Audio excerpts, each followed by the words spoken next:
and you are welcome to this new, I think, lecture within the framework of the master classes organized by our colleague, Professor Abderrahim KARFA.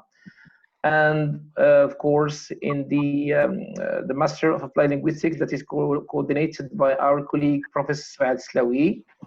I welcome you all to this webinar. I hope you will enjoy the lecture that is going to be presented by our colleague Naima Trimass from the University Ibn Zohr, Agadir, Morocco.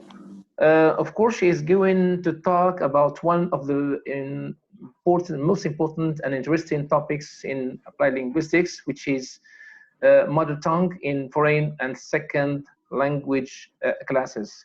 And before I start, Professor Naima, I think, starts, it will be preferable to just give you a picture or a profile of the Professor Naima Trimass. Naima Trimass, of course, is an associate professor at the Higher Institute of Education and Training in Agadir. She is a professor at the Faculty of Languages, Arts and Humanities in Malul. She has been, or she is a member of the MA program in Applied Linguistics and English Language Teaching, in which she is in charge of language acquisition course. Naima Trimass was also lecturer in applied linguistics and cross-linguistic influence at the University of Eastern in Finland in 2019. She is currently the head of the research group, Language and Education in the Laboratory of Culture, Language, Art and Society. She is coordinating professional BA, English language teaching, and the global market. The Professor Naima Trimass also is interested in cross-linguistic influence in language acquisition issues and language teaching. So as we know that this topic is that is going to be presented today is timely, it is very significant, but of course it has been creating a lot of debate among applied linguists, of course, over the use of the EFL, of the mother tongue in EFL classrooms, whether the question it should be used or it should be avoided. And of course, despite the lack of substantial empirical evidence in this topic, I think Professor Naima is going maybe to provide you with answers about the usefulness or the use of the mother tongue within the EFL classroom and second language classes, whether she will answer the question whether it is good or bad, it is positive or it should be avoided. And this lecture is in fact going to explore both maybe theoretical and practical positions of the use of the mother tongue in those classes. So Professor Naima Trimass, the floor is yours. You're welcome. Thank you very much. I'm sorry, just for students, if you have any queries or questions all along the professor's presentation, just write them in the chat section. I will take notes in order to save time, and then I will, of course, call those students who have some queries or questions to be presented to the Professor Naima Trimass. Okay, thank you very much. Yes, the floor is yours, Professor. Thank you very much, Madani. Good evening, everyone, and thank you very much for this opportunity. Thank you for the organizers and for students. It's always a pleasure. Okay, Professor Naima. Professor Naima, I'm sorry. Professor Saad Slawi has just turned back. It would be more preferable to give her just to say a word before you start. I'm sorry for the interruption. Professor Saad Slawi, if you don't mind, please, you can say a word before Professor Naima starts. Please activate your mic, Professor Saad Slawi. Thank you very much, Professor Madani. I'm so sorry, I have some problems with connection. So hello, everyone. Welcome to another webinar series delivered by national and international researchers on applied language studies and research in higher education, especially in issues in applied linguistics. Today, we are going to welcome Professor Naima Trimass. Yes, to give us an interesting presentation and lecture on mother tongue. I'm so sorry for that. Yes, and I give the floor to Professor Sadiq Madani to introduce her. I'm sorry I came late and I had problems. Yes, welcome, Professor, and welcome our students, our doctoral students, our colleagues to this webinar session. And I wish you a success to you and to Dr. Naima. Thank you very much. Thank you, Professor Slawi. I think you have missed one of the line of it. We have already presented our professors to. Okay. Yes, there is no problem. So I will go directly to Professor Naima Trimass to deliver her presentation. So the floor is yours, Professor Naima. Thank you, Madani, and thank you, Professor Slawi. As I was saying, it's always a pleasure to be in France, although virtually now. I got my BA in Dhar, and I always feel the nostalgia to go back and to remember those days from the past. So thank you very much for giving me this chance to be in contact with you, with faculty members, and with students in Mohammed bin Abdullah University. Today's issue is, as Simadani has already mentioned, is maybe one of the mostly debated issues in the field of applied linguistics and language teaching. Now, let me just start by sharing the presentation. Silamiri? Yeah, Professor. Did you give her the chance to? Yeah, she can do it. Yeah. Thank you very much. Is it okay? It's okay. All right. So let me see if I can. Is it okay like this one? No, it's a very small screen. The previous one was much better. Okay, this one is okay. It's okay. All right. Okay. So let me see if I can make it a better. All right. Is it okay? Okay. Yes. Is it okay? All right. Now, so as I said, this is one of the mostly debated issues in language teaching and applied linguistics. And Simadani mentioned already that maybe I will talk about the usefulness of using students L1 in target language or in foreign language classrooms. But in fact, in my presentation, I'm going to argue that using students L1 is not always helpful. Sometimes it's harmful. So before we start, let's just keep in mind certain questions. The first thing is, or certain points. The first thing is we should make a difference between second language acquisition contexts and foreign language acquisition contexts.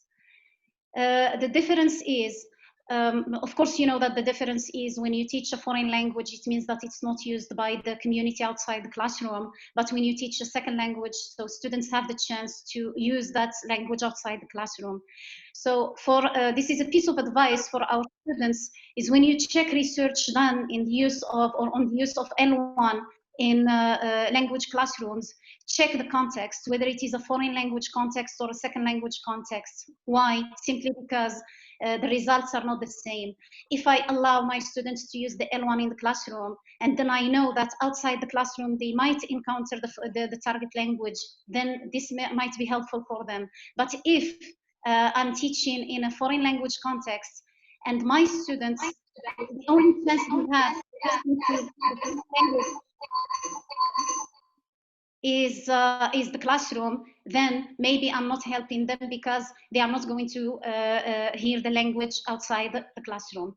Another point to keep in mind is that most research done on this issue, I will focus on this point in detail. This research deals with attitudes, perceptions of students and teachers towards the use of L1, but there is no empirical research or there is no experimental research on the use of or usefulness or the absence of usefulness of L1 in foreign language classrooms. What does this mean? It means that before we can say that L1 is, or students L1 in teaching is useful or harmful, we need to design some studies in which we have two groups of students sharing the same characteristics, having the same student, having the same teacher, the same context, the same content, and the difference is one group is taught from time to time using the students L1 and the other group is taught entirely in the target language. And then we see if they achieve the same results or not. If we don't do this, we cannot say that the use of L1 is useful or not in language classrooms. Another issue. Yes? Is your slides still, or you are just... No, this is just an introduction. Yes, I'm not using... Yeah. Okay, thank you. Another issue to keep in mind is, or another question that we should ask is, when we say that L1 is useful, can we say that the teacher always shares the L1 of the students? This is in many situations, this is impossible. Even in Morocco, we cannot say that the teacher shares the students L1. A teacher who is from the north of Morocco does not share the L1 of students in the south of Morocco. And I will mention some issues that can arise when the teacher uses a language, and it can lead to some situations in terms of classroom management, simply because the teacher uses one word or another that is not maybe familiar in that variety for the students.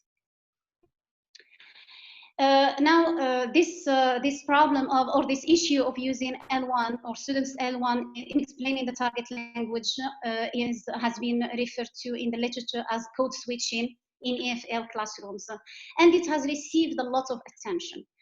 Now, the focus of research in this area was on the utility of code switching as a teaching strategy, but let's keep in mind here that it is from the perspectives of the students or from the perspectives of the teachers. As I said before, there is no well-designed study in terms of experimenting that shows that the effect is there or the utility is there.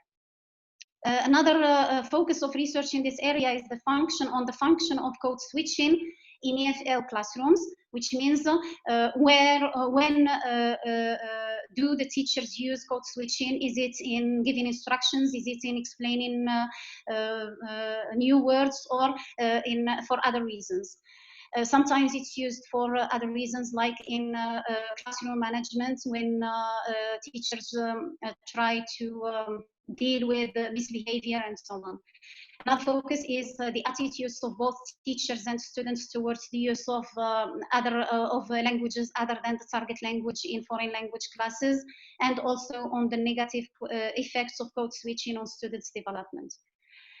Now, most research on teachers and students' attitudes towards code switching as a teaching strategy shows that code switching, or that both students and teachers have a positive attitude and think that code switching can solve some problems in the teaching and learning process.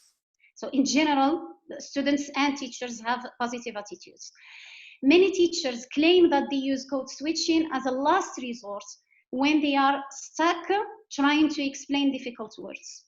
And students as well claim that code switching helps them understand the meaning, especially of difficult items and abstract words and notions. However, the utility of teachers' code switching mentioned above is limited, and in my opinion is more harmful than helpful. Now, why? When teachers, let's just go back one slide. When we say that students are happy remember that, or keep in mind that students are happy at the moment because code switching for them solves a temporary problem that they have during that session. The question that we need to ask now, are they learning? And this is something that I will focus on later.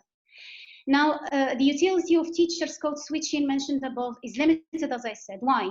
When teachers explain target language vocabulary items in the teacher's L1, this might seem helpful at the beginning because it solves, as I said, a temporary problem. And here I will focus on vocabulary because most research that dealt with students and teachers' attitudes towards code switching, most of the time teachers say that they use code switching when it comes to explaining new words or abstract notions that seem to be a little bit difficult to be explained in the target language. Yet, the questions to be asked now are the following. So what is the function of vocabulary teaching? This is a question that I think teachers should be asking themselves. What is the objective of vocabulary teaching? Now, in my opinion, if whenever I teach a new word, I provide the equivalent, in my case, for example, in Moroccan Arabic to my students, then what's the difference between me and a bilingual dictionary? So whenever there is a new word, I just provide the equivalent. So is this teaching, or is this the function of vocabulary teaching? Is this function to provide equivalence, as I said, in the learner's N1, or is it to provide students, and this is in my opinion very important, with strategies that can help them acquire the meaning of the new words, retain and retrieve them for future use? The objective of vocabulary teaching is not quantitative. It's not to give the students as many words as they can. It's to provide them with strategies, and this goes with what we need as training in teaching. Instead of giving the students the equivalence, we need to give them strategies that can help them figure out the meaning of new words in future. When they are talking in future to native speakers, they don't have the time to stop the speaker and say, okay, I'm sorry, can you stop? I need to check the dictionary for this word. No, people are talking to you, and they are using different contextual clues, different strategies themselves to explain the new words. So it's our job as teachers to provide students with these strategies for them to use in future, because they're not going to be in our classes forever.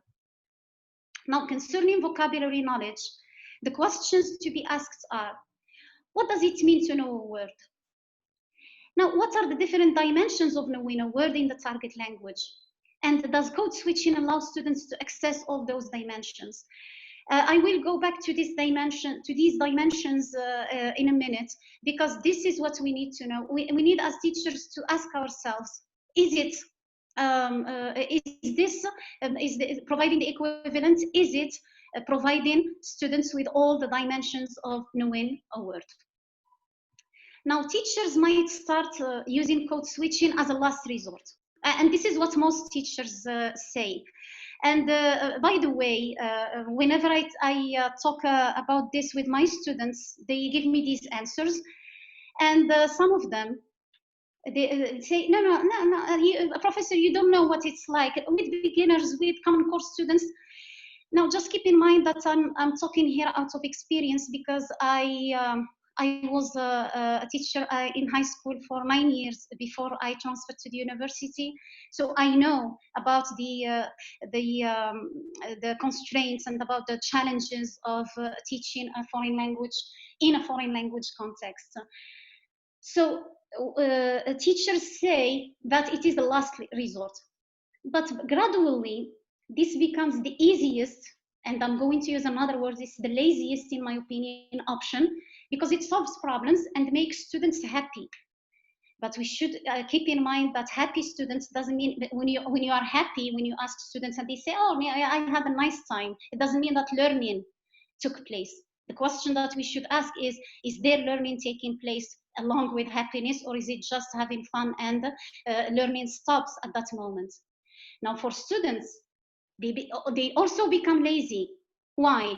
Because they know that whatever explanation technique the teacher uses, he or she will provide the equivalent in their L1 eventually. So as a teacher, if my students know that whatever technique I'm using to teach vocabulary or to explain the new word, at the end I'm going to use it as a last resort, to use code switching, then they stop listening to me because they know that eventually I will provide the equivalent, which means all that time I spend explaining and providing them with the skill and the strategy to learn the new words is not going to work. Another problem with teachers code switching is that it encourages students to fall back on their L1, and I will focus on this also in a minute. So as you can see, the objective of this presentation is to argue that teachers code switching is harmful for students because first it affects the cognitive processes they go through, and this is something that we sometimes as teachers might neglect. And it has also a negative influence on their linguistic development. Now let's focus on the effects of code switching on learners' cognitive processes. Sorry. Now, since most teachers argue that code switching is useful when it comes to vocabulary teaching, this section is going to focus on showing that vocabulary teaching and learning take more than just providing the equivalent of a word in another language. Now, part of the teacher's job is to help students discover and develop learning strategies. Oxford 2003 defines these strategies as specific actions taken by the learners to make learning easier, faster, more enjoyable, more self-directed, more effective, and more transferable to new situations. In this definition, the most important part is learning strategies make learning more transferable to other situations. As I said before, if I don't provide my students with strategies that will help them in future, then there is no point in teaching vocabulary. This means that when teachers provide the equivalent word in the learner's L1, they are not preparing their students for future situations where they encounter new words and do not know how to deal with them.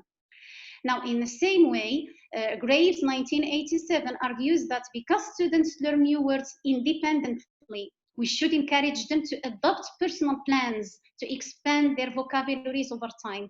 If you look at this quote, look at the word expand and also a personal plan.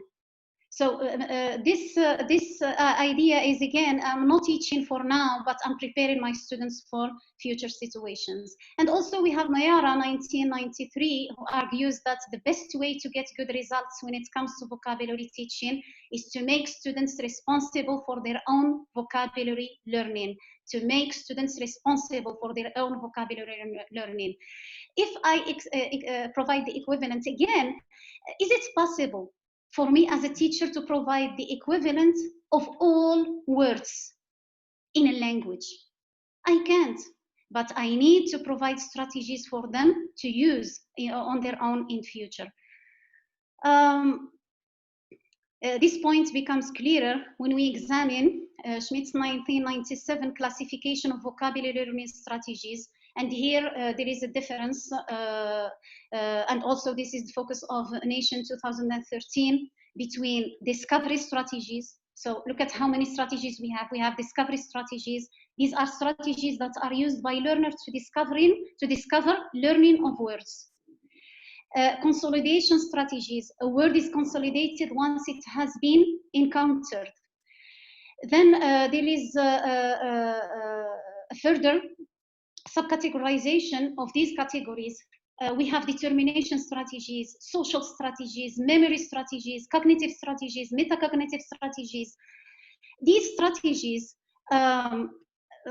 when we provide the word directly, the equivalent in the learner's L1, we deprive students of going through the process of using these strategies. And that's why I said at the beginning, code switching in language classrooms is harmful because it deprives students of this. And again, my question is, do we have the right to deprive our students of using cognitive skills that are very important for their development, both cognitively and linguistically?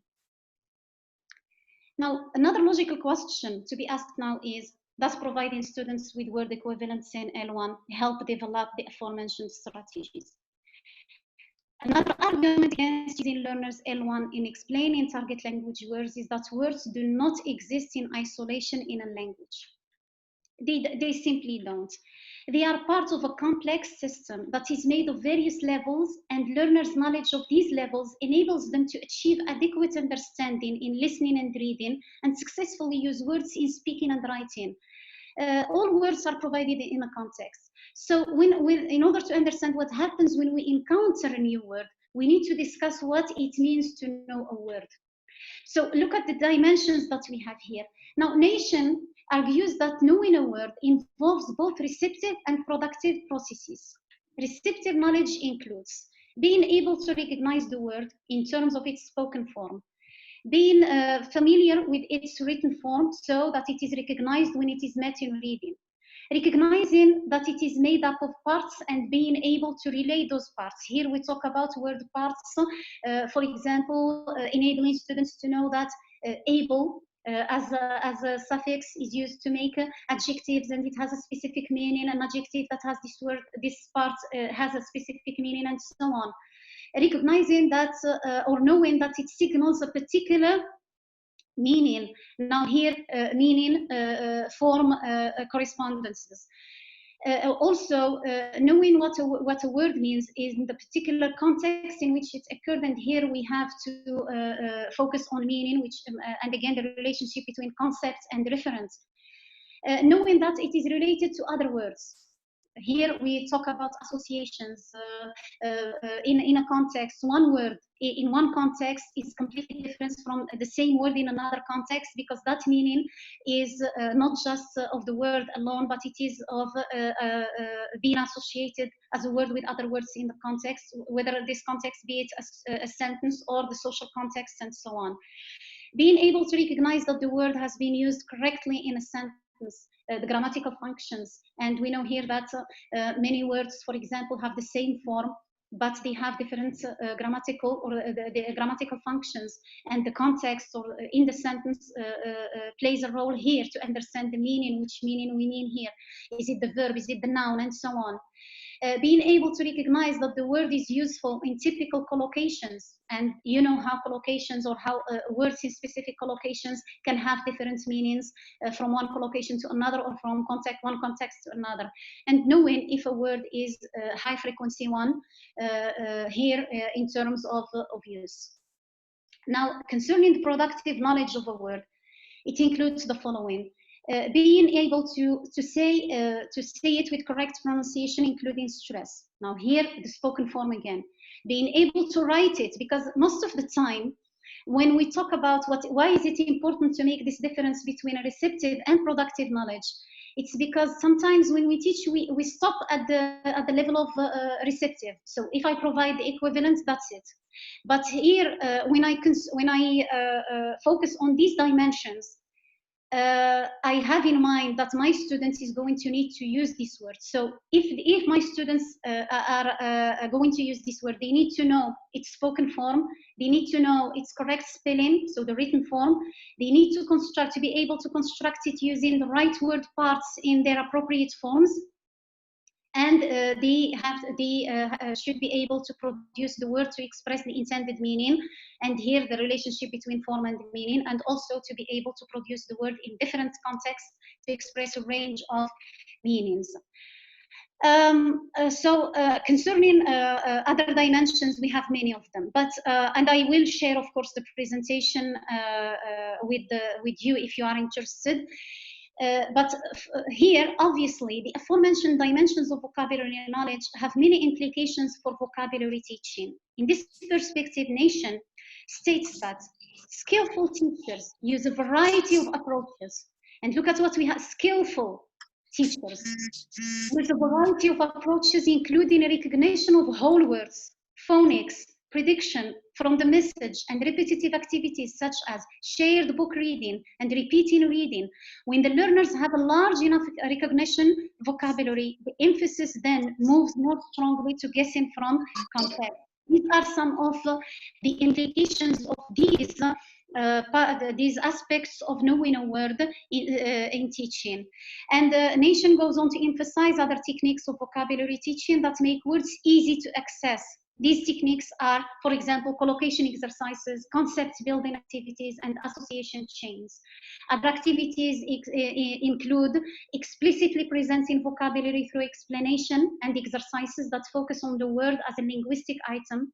Such exercises could include showing learners the range of collocations a word takes, analyzing the word into base and affixes, explaining and practicing spelling rules, and showing the shared meaning that underlines a range of uses of word. It's clear then that there are many layers of knowledge related to a word, and there are various teaching techniques and activities that can be used to help students grasp those layers. Again, the question is, does code switching help learners have access to these layers or dimensions? I don't think so. Now, the second problem for me, or the second negative effect of code switching on learners is the effect on their linguistic development. Now, the argument here against teachers code switching in EFL classes is based on the results of research on language transfer or cross-linguistic influence. Now, here, the latter has a strong presence, which means in learners' language, whenever you listen to students or you correct their productions, you see that there is a presence of previously learned languages. It could be the L1, it could be other learned languages, but language transfer is there. Now, it's one of the objectives of teaching. One of the objectives is to try to reduce the effects, especially the negative effects of language transfer for learners. And I think that when we keep using language, the learners L1 in explaining the target language items, we just keep triggering and activating the L1, and we keep helping and encouraging language transfer to occur. At this point, we should keep in mind that in a foreign language context, as I said before, target language exposure is limited, and the learner's L1 or other previously learned languages are strong in the learner's mind. When learners continue to make this link between their L1 and the target language, this might result in the occurrence of lexical cross-linguistic influence. This means that if learners produce lexical errors that are caused by their reliance on their L1. And since teachers say that code switching is helpful in vocabulary teaching, that's why I focus here on lexis and lexical transfer, because it shows that it could be a result of using learners L1. Jarvis, 2009, explains that lexical transfer takes place via one of the following mental processes in the bilingual mental lexicon. How does a lexical transfer occur? Through the formation of learned cross-linguistic associations and processing interference. Now, the first one, the cross-linguistic associations, involve established mental links between stored representations of the elements from two or more different languages. And processing interference, however, can occur through the activation of words in one language when the speaker is trying to use another language. Now, simply here, Jarvis further explains that the strength of a connection between elements from different languages may be affected by many factors, including frequency and recency of use. The latter is an influential factor because learners tend to fall back. And this is very important, they tend to fall back on the language that has recently been used. Now, the moment that a language is used, and this is what is referred to in the literature as recency of use, this recency of use contributes to the activation of another language other than the target language in the learner's mind. And here I can refer you to work that is based on Green's 1986 suggestion that language activation is a continuum, and that there are certain things that trigger language activation in the learner's minds, and one of them is when they are exposed to that language. Okay, I don't want to take. Do I still have some time, Simadani?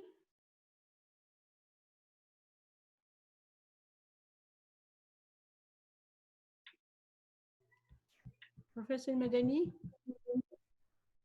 Okay, all right. So now this is another part that I would like to focus on. It's in addition to what I mentioned before, when EFL teachers provide word equivalence in the learner's L1, the assumption is that there is an equivalence between target language and L1 words, which is not the case. And this is, for me, is very important. If I opt for the option of providing equivalence for students, this will give them the idea that there is a one-to-one correspondence between words in different languages, which means here we focus on polysemy. Polysemy is a good example to illustrate this point. Why? There are many words that are polysemous in one language, but their equivalents are not polysemous in another language. What does this mean? It means that one word in one language has only one meaning, but in another language it has two meanings. The two meanings are realized using different words. I will give you an example in a minute, but in terms of research, this is referred to in the literature as semantic extensions, which means the erroneous word that is used by the learners reflects the semantic properties of the word in the L1 that are not linked in the word in the target language. So we call them semantic extensions. Now let's look at an example. This is an example from one of my articles on the issue. And this is provided by students, semester 2 students at the university.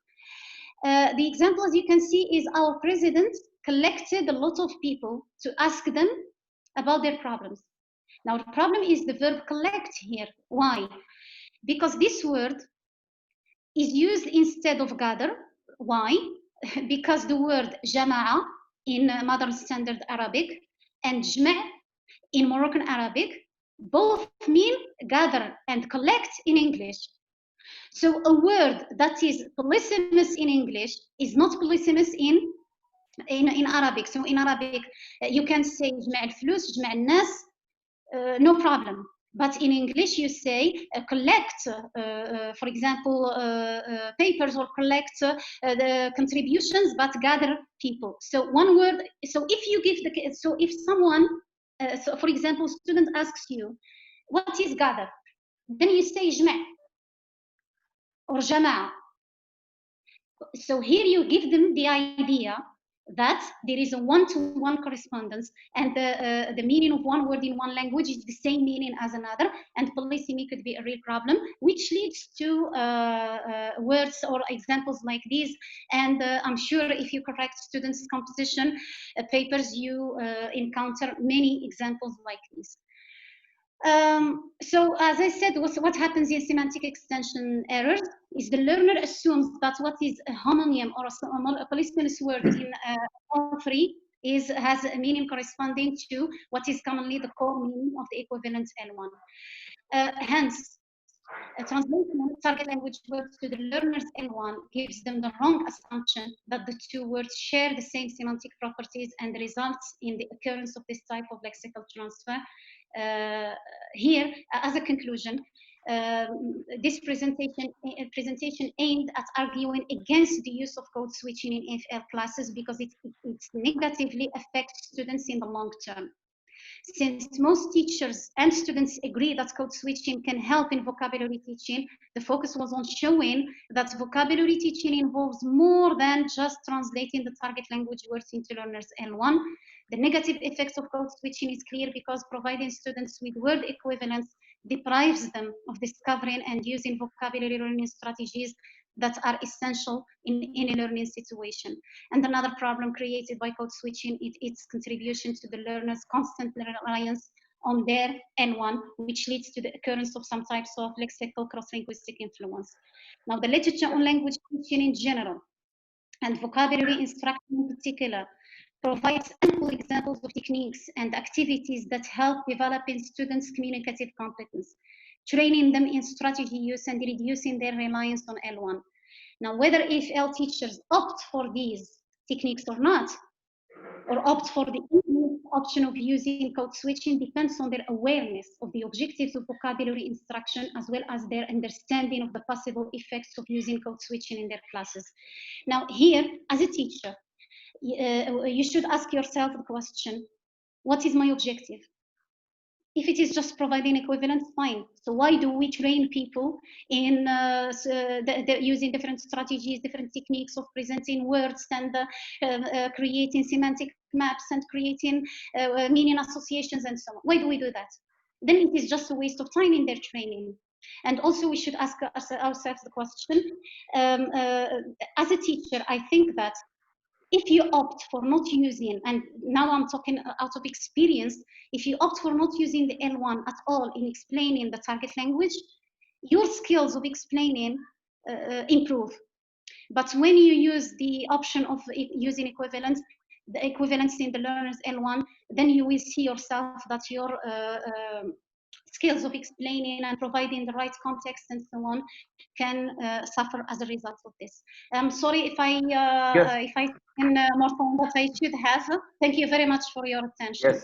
Yes, thank you very much, Professor Naima, for your nice presentation, which is really informative, insightful, and I think sharing this experience with our students is a good thing to give them, to provide them with a real picture about what's really happen, what can happen in language teaching and learning. Of course, before I think giving the floor to students and colleagues, of course, for to put the questions, I just want to say that this topic will, of course, remain a debatable one.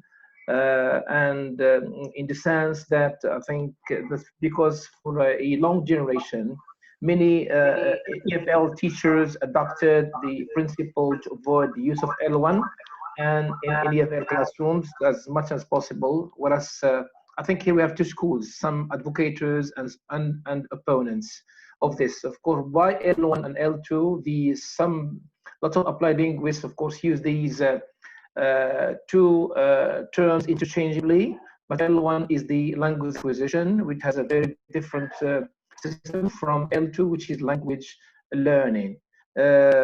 What I learned from this in the realm of applied linguistics is that L1 and L2 are two different systems with some similarities and some differences. And Professor Naima Trimass, I think, has succeeded to, of course, to clarify this, but with a special focus on code switching, as this is, we call in French, the mélange des mots, the use of the various varieties in the classroom. I think in some cases, this has proven to be effective and efficient in classrooms, especially in the classrooms. This is the thing, that's why I'm saying it's debatable. In other cases, I think the opponents of teachers and researchers about the not using, I would say, the multitasking classroom, they have, as you have said, Professor Naima, it might harm, I would say, their learning process. So this debate, I think it's will be now open, and in the way you are going to react to the questions provided by our students and our colleagues. And since, of course, our colleague Professor Abderrahim KARFA had just appeared, not just appeared, but it's 30 minutes ago, in the course of your presentation, we'll give him the floor first to say a word before giving the floor to students to put their questions. And please, the way I'm going to proceed this, I'm going to create a list of students, then write the questions. After each 5 questions, Professor Naima Trimass will react. Then we will move to the second thing. Okay, thank you very much. So, see, Abderrahim, the floor is yours. I'm sorry, but I was not connected just after my presentation, but it's okay now. It seems to work fine. Thank you. Okay. Abderrahim, activate the mic, please, Abderrahim. Activate your mic, Abderrahim.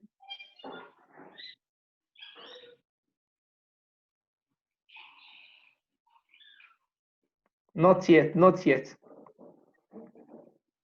No, you have to activate your mic. Do you hear me now? Okay. Now it's okay. It's okay? Yes. Okay. Thank you very much, Madani, for doing this great and difficult job at the same time. Excuse me, I had been in a long meeting of the pedagogical commission of the university, and it hasn't finished, by the way. Okay, so yeah. I listened to the president and to the vice president what's going on about the all that have been done at the university concerning this distance learning, and the second point on the minute was the exams, etc. But fortunately, I've listened to Professor Naima Trimass. I would like to express my deepest and dearest thanks and gratitude for my friend and my colleague, Professor Naima Trimass, who is one of the most active professors in academia, in teaching, in organizing national and international conferences. She is a real leader because she has been able to bring many novice teachers together, and she has a great ability to create that collegial positive environment. And I would like to thank her for all she did for me when I was in Agadir for many times, for her welcome, for her help, encouragement, assistance, etc. Thank you very much, Professor Naima, for enlightening us on this important issue in applied linguistics, on this important the purpose of including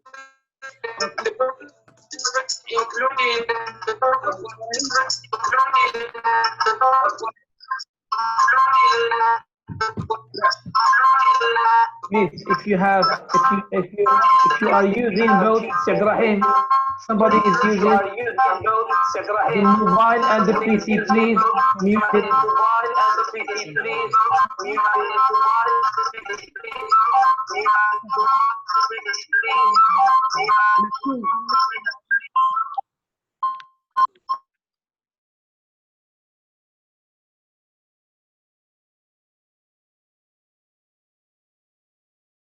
Okay. Do you hear me, Madani? My God, something is going wrong. Say no. If somebody is using both his mobile or her mobile and the PC, please use only one gadget, not two.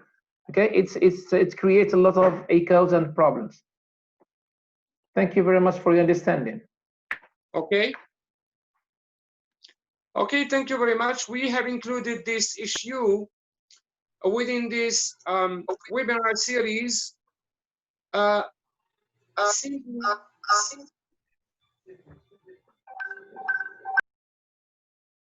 Maybe Professor Saad Slawi has got some problems of connection, but just go ahead, Abderrahim.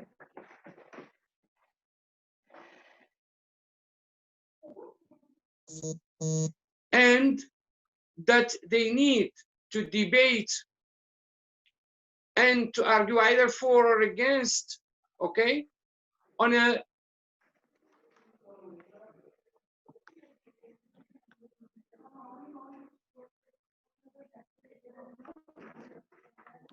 when talking about mother tongue use in foreign and second language classrooms should be research based.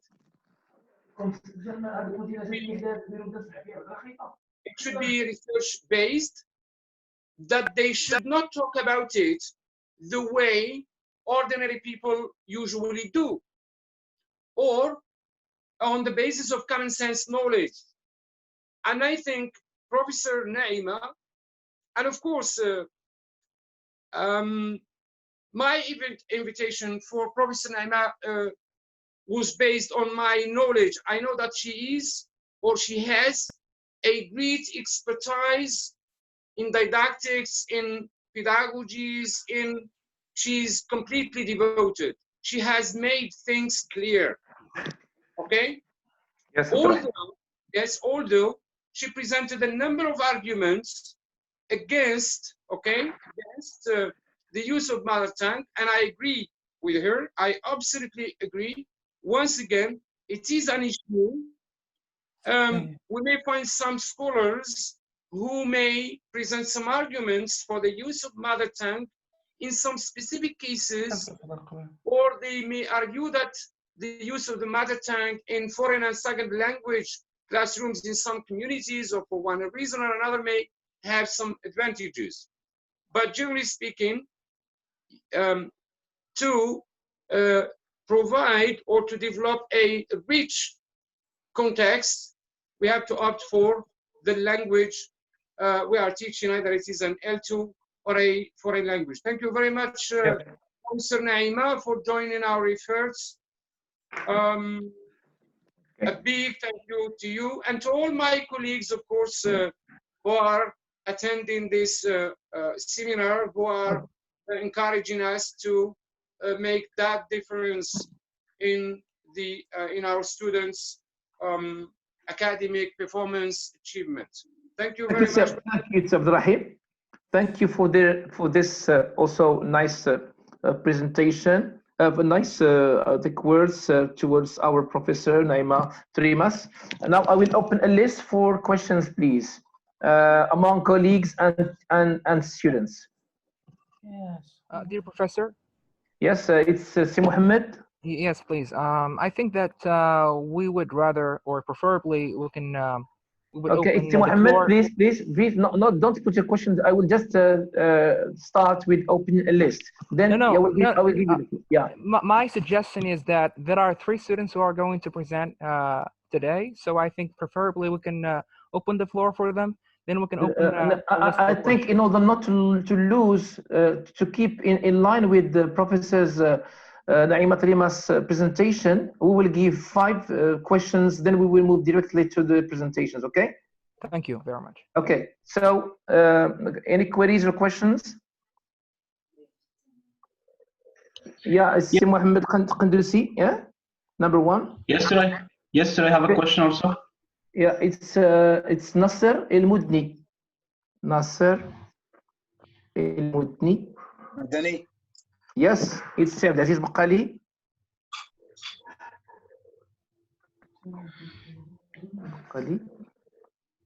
Yes, number 4. Yes, Professor. It's Iman Slami. Number 5. Yes. Yes, Professor Madani.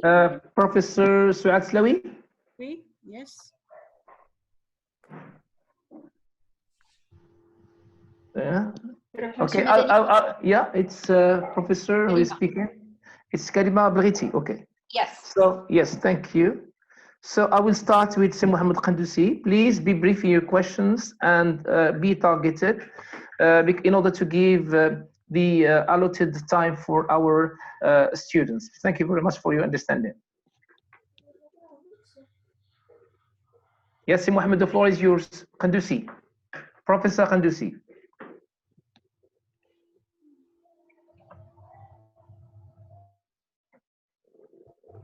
Please activate your mic, Professor Qandusi. Okay. Is this okay now? It's okay. Go ahead. Okay. Good afternoon, everyone, dear colleagues and dear students.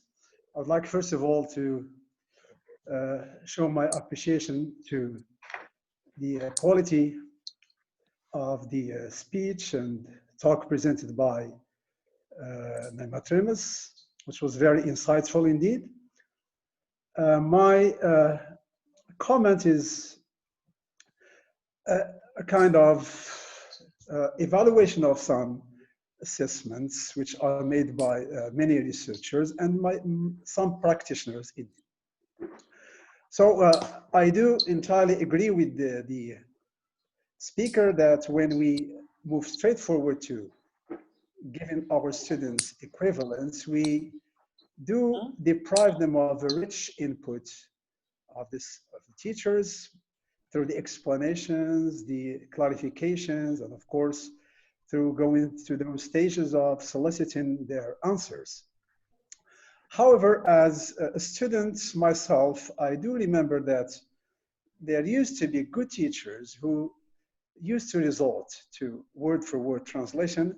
And of course, this did not belittle their high competence. However, there were some teachers who may have never said a word in French or in Arabic, but still, okay, their effectiveness was put in question. So my point is that whether you resort to translating word for word, this may have little impact on the quality of your teaching. And as we know, before the advance of the communicative approach to teaching, there used to be an integrative even, method that was called the grammar translation method, which yielded very important, if you like, result in terms of the immediate, if you like, effect that it had for some time, at least for 2 centuries. I also would like to raise this issue when it comes to French versus Arabic or Tamazight. Many teachers would just frown or show some negative attitude towards their teacher resorting to Arabic or Tamazight, but when it comes to their use of French, I think this is very much held in favor of attitudes. So I think this prestigious attitude sheds some doubt on, if you like, on the attitude that we take from students. Is it the choice of the language L1 per se, or is it this? Or is it just the effectiveness of the translation? My question goes as follows: do you think that, as we have explored so many methods and approaches to language, do you think that there is still some more room for teaching translation as such at even lower and beginner level? We know that translation is still taught in some countries. It is also taught in Morocco, especially in CPGE and in some other institutes. So do you think that translation can be more effective than just teaching word for word? And thank you, Madam Naima. Thank you, Sir Mohammed. Thank you, Sir Mohammed, for your questions. I think Professor Trimass, you will take notes. After all the questions are put, then you will react to them. Then I will give the floor to C. Nasser El-Mudni to put his question or comment. So the floor is yours, to Nasser. Yes, thank you very much. Good evening, dear professors. Good evening, dear colleagues. Thank you, Professor Naima Trimass. Professor C. Nasser, we lost your voice. C. Nasser? C. Nasser? Do you hear me now? Okay, now we hear you because you have. Yes, I have. Yes, the microphone. You have muted your mic. Okay. Yes. Okay. So good evening, dear professors. Good evening, dear colleagues. Thank you, Professor Naima Trimass, for your informative presentation. Well, I have a short comment, then I have a question. So I have seen that you focus on or you are for the idea of teaching, for example, vocabulary using a monolingual approach. This is what I have noticed. So if learners, this is just a comment, if learners learn systematically by relating new knowledge to prior experience and knowledge. Then the learning of any additional language takes place within the framework of L1. And therefore, the L1 should have a place in the EFL classroom.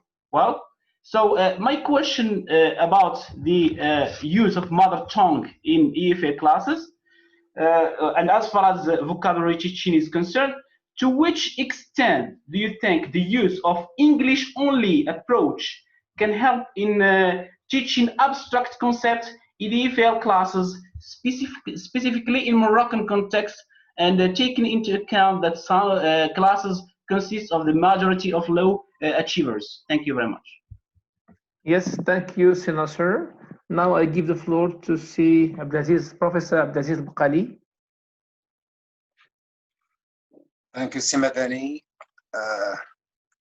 Thank you, Professor Naima Trimass. I always have the pleasure to be here with you in this beautiful webinar.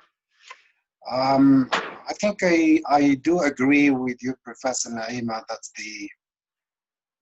the use of L1 becomes the easiest, and then thank you so much for calling it as the laziest way, simply because it affects, as you said, the cognitive progress, and it might affect even negatively on the language developments of the students.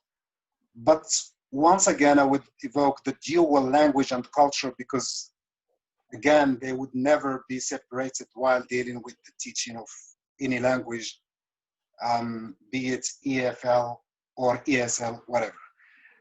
Most language programs, I do believe, they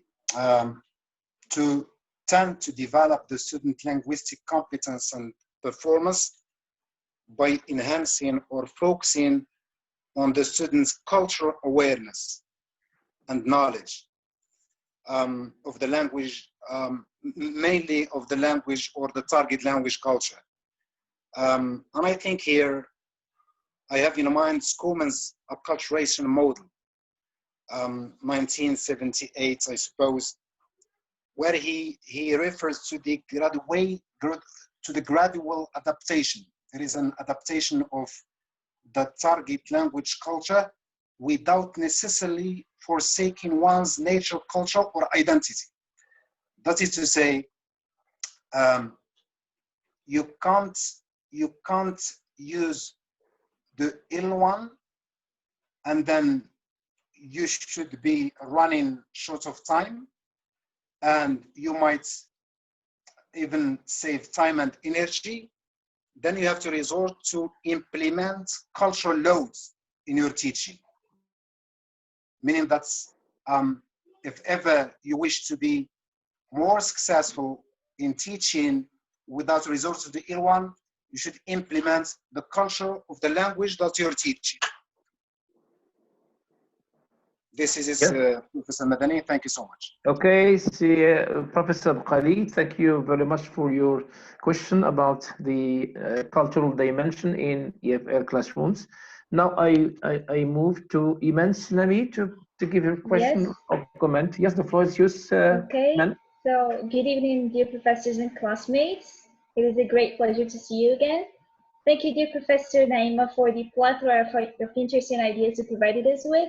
I actually have one question, which is, can the use of the mother tongue in classrooms be considered as a catalyst or as a cause to negative transfer? Thank you very much. Yes, thank you, Iman. Then Professor Suad Slawi, the floor is yours.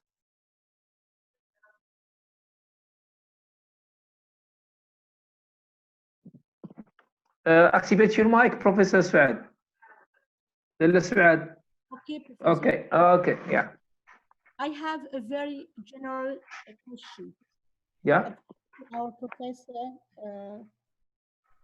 Naima Trimass, whom I warmly thank for the outstanding and insightful presentation about such a critical issue in language teaching and learning.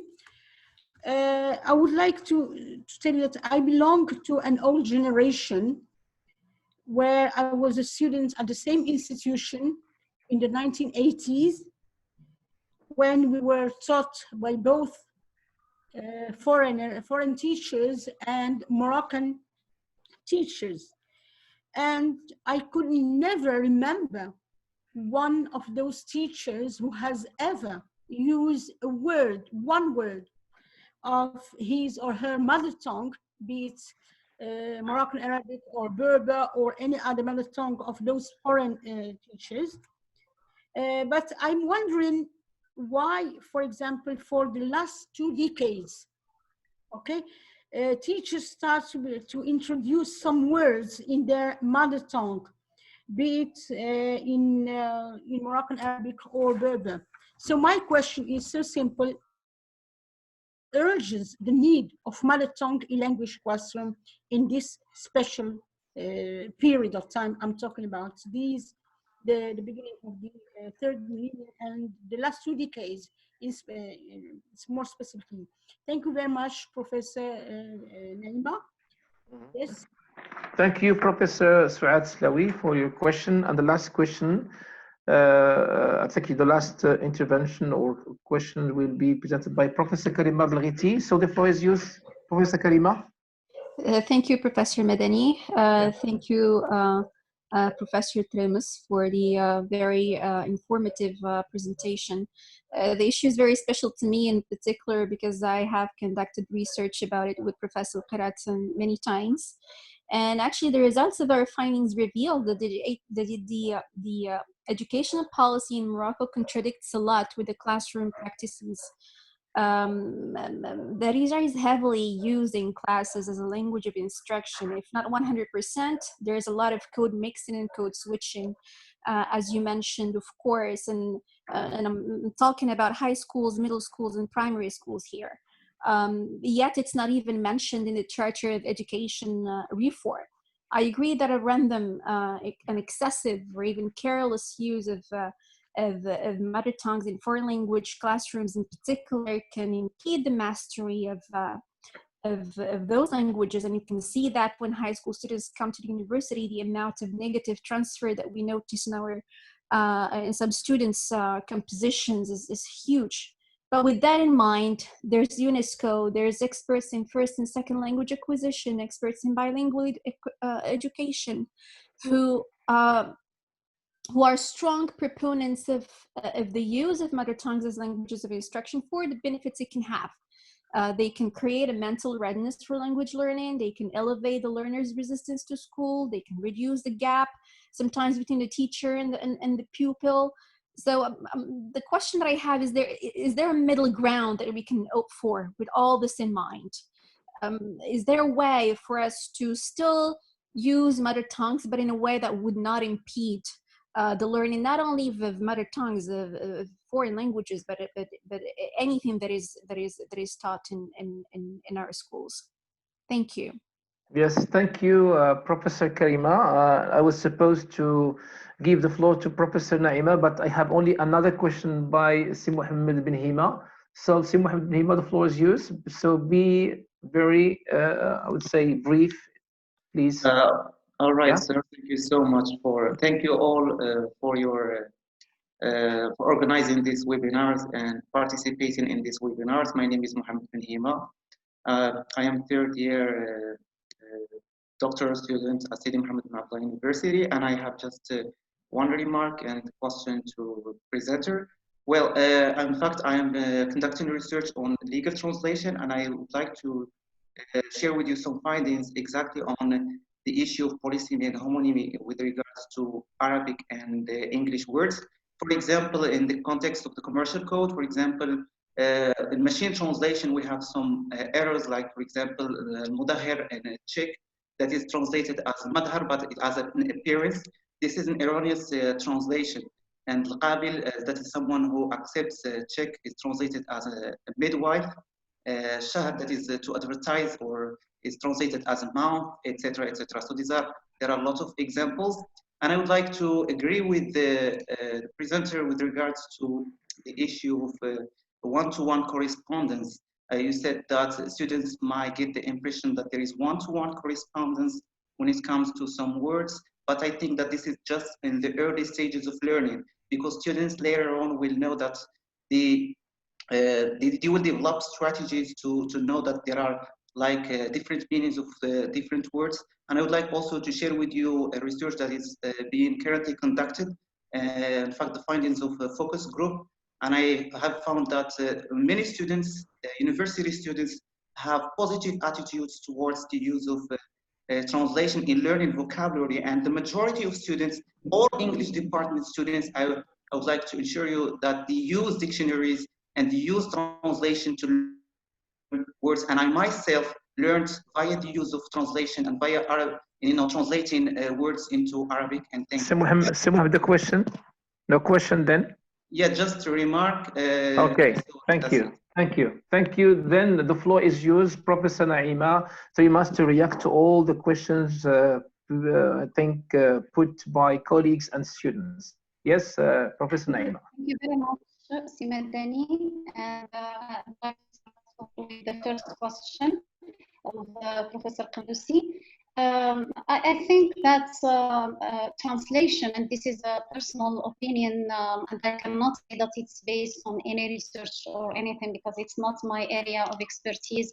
I think that translation as such, which means not translating individual words when you're teaching, but translation as a science and an action of translating whole texts and so on. In my opinion, it might not work at lower levels. Because when it comes to translation, we need to know the characteristics of both languages in a very deep way, because there is the context, there is the structure, there is a lot of things that I think that we need a certain level of proficiency in both languages, not just because if I say I speak Arabic, it doesn't mean that I am an expert in the Arabic language as such. So there is a difference between being a native speaker of a language and being an expert linguistically, because translation, we need to know the characteristics of being an expert linguistically in that language. So we cannot so there is a difference between being whenever you ask, honest with you, and you ask them, do you code switch? They say yes. When you say why, they say because of abstract concepts, as you said. But I can assure you that you can explain anything using the target language. And here I would just refer you to what Professor Slawi said. So those teachers, her teachers in the past, so can we say that they didn't teach any concepts, any abstract concepts? They did. And they didn't have the same resources that we have now with the internet, with the ability to use pictures, to use a lot of things that can help us make those abstract notions more accessible to students. So I think that we should stick to using the target language when it comes to teaching a target language. Now, in relation to this, I refer here to Professor Bakkali's question about or point about culture. I think that you can still provide or encourage students to develop pride of their culture, of their origin, of their identity, using the target language. You can use notions. For example, when you're teaching something, you refer to simply beginners. You're teaching food. When you say tagine, you're not using anything that is the equivalent or something. You're using something that is used also by native speakers of English, because it is something that is specific to the Arabic language. And at the same time, you are fostering pride in that culture and in that language and so on. So you can, and by the way, you can use translation and at the same time show or encourage students to have a negative attitude towards their culture. So it's not about which language you use, but it's about your attitude yourself towards students L1. The following question, so for Iman, You said the use of L1 is a cause of negative transfer. It is, in fact, it is. And as I said in the presentation, students or speakers of language in general are always, and here I refer you to what has been done in the literature concerning language transfer and cross-linguistic influence. It's language activation. It's very important here.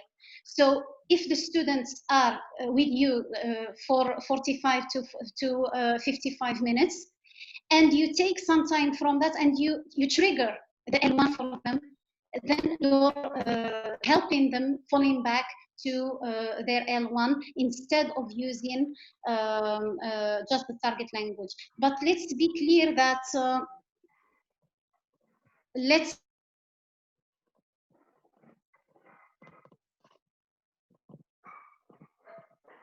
Professor Naima, maybe she has got some problems of connection problems. We'll wait for her to come back. And waiting for her, then I would say, as I said before, I think that this topic is really debatable. Sometimes the use of L1, okay, this is the mother tongue, is in a sense conserved, as some researchers said, as a humanistic and learner-centered strategy. With the potential to support the students' learning achievement. Of course, Professor Naima Trimass has come out with the conclusion that code switching sometimes, I think, has harmful effects on the L2 learning. But as we say, yes? I have a comment, sir, if you don't mind. Yes, it's Mr. Nasser Al-Miduni who is speaking. Yes, sir. Yes, you're welcome, Sir Nasser. Sir, I do agree that explaining abstract. Huh? No, well, it's less than 1 minute. It's 40 seconds or less. Okay, you're welcome. I want to say that. Sir Nasser, I just want to tell you, as soon as Professor Naima shows up, I think then we have to give her the floor to continue. She's already here, I think. Yes, I'm sorry. Something happened. Yes. Okay. I was referring to the fact that L1 does not just cause negative transfer, but it also leads to positive transfer. And here the teacher can always refer to the L1 and give examples from the L1 when they are examples that can help make that connection and that positive transfer, but not necessarily. What I try to show in the presentation is that we shouldn't rely 100% on presenting every word, explaining every word in the learner's L1 based on the belief that it saves time and students' levels and here I totally agree with Professor Slawi, and I also asked the question, what happened? Why in the last 2 decades, people are still asking this question? Because it shouldn't be asked in countries all over the world. We don't have this. We have, it's very rare to find the teacher sharing the same L1 sharing the L1 with the students, or at least not all the students.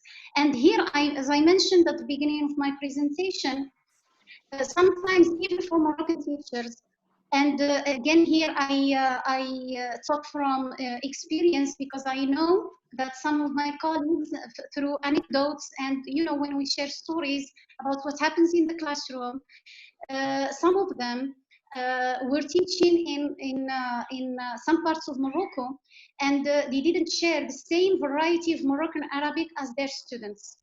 And they opted for explaining some words in Arabic, but they used the variety of Moroccan Arabic, which was very funny for the students and created situations of misbehavior and very loud laughing and so on, and making fun of the teacher because of And we know this. We know that sometimes when we hear a word in the first time in a variety that we are not familiar with, it becomes, for us, it's very funny and so on. And as a teacher, you don't want to put yourself in this situation.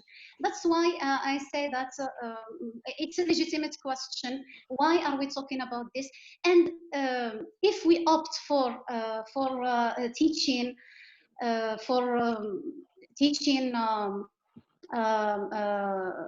vocabulary or teaching the target language using using the L1 or the target language itself. Now, this is for Professor Belghiti. When you said that, is there a middle ground? Of course, we can. When we say that there is some positive, or there are some positive effects of using the L1 in target language classes, but they are limited.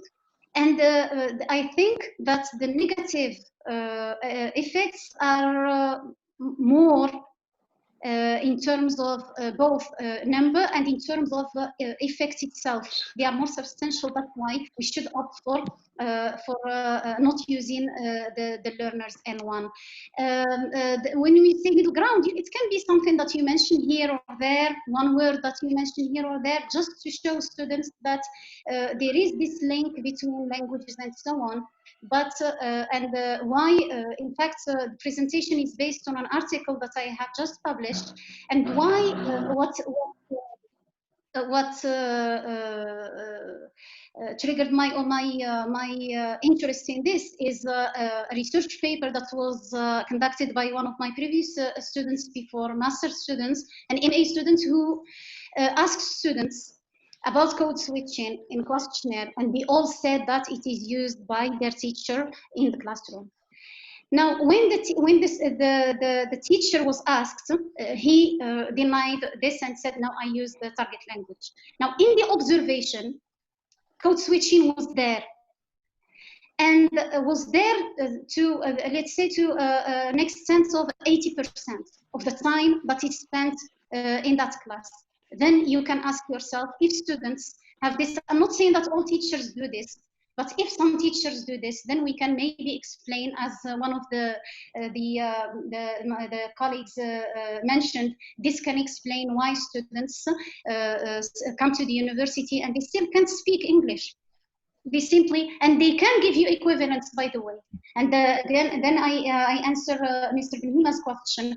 You mentioned that we can learn a great deal in a language using bilingual dictionaries and so on. But the question is, can we use those words? Can we speak fluently?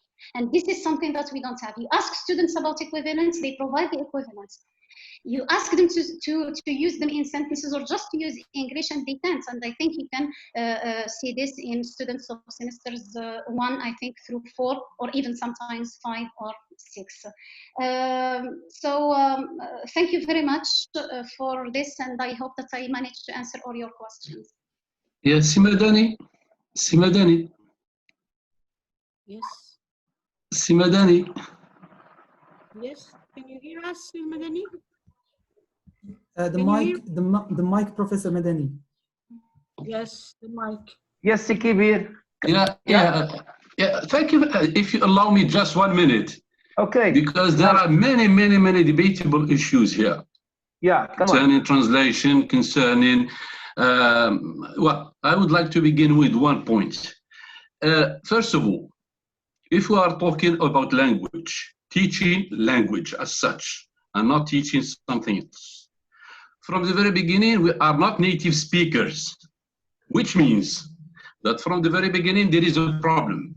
What we teach, or the repertoire of words which we have as teachers, is somehow shaped by different criteria.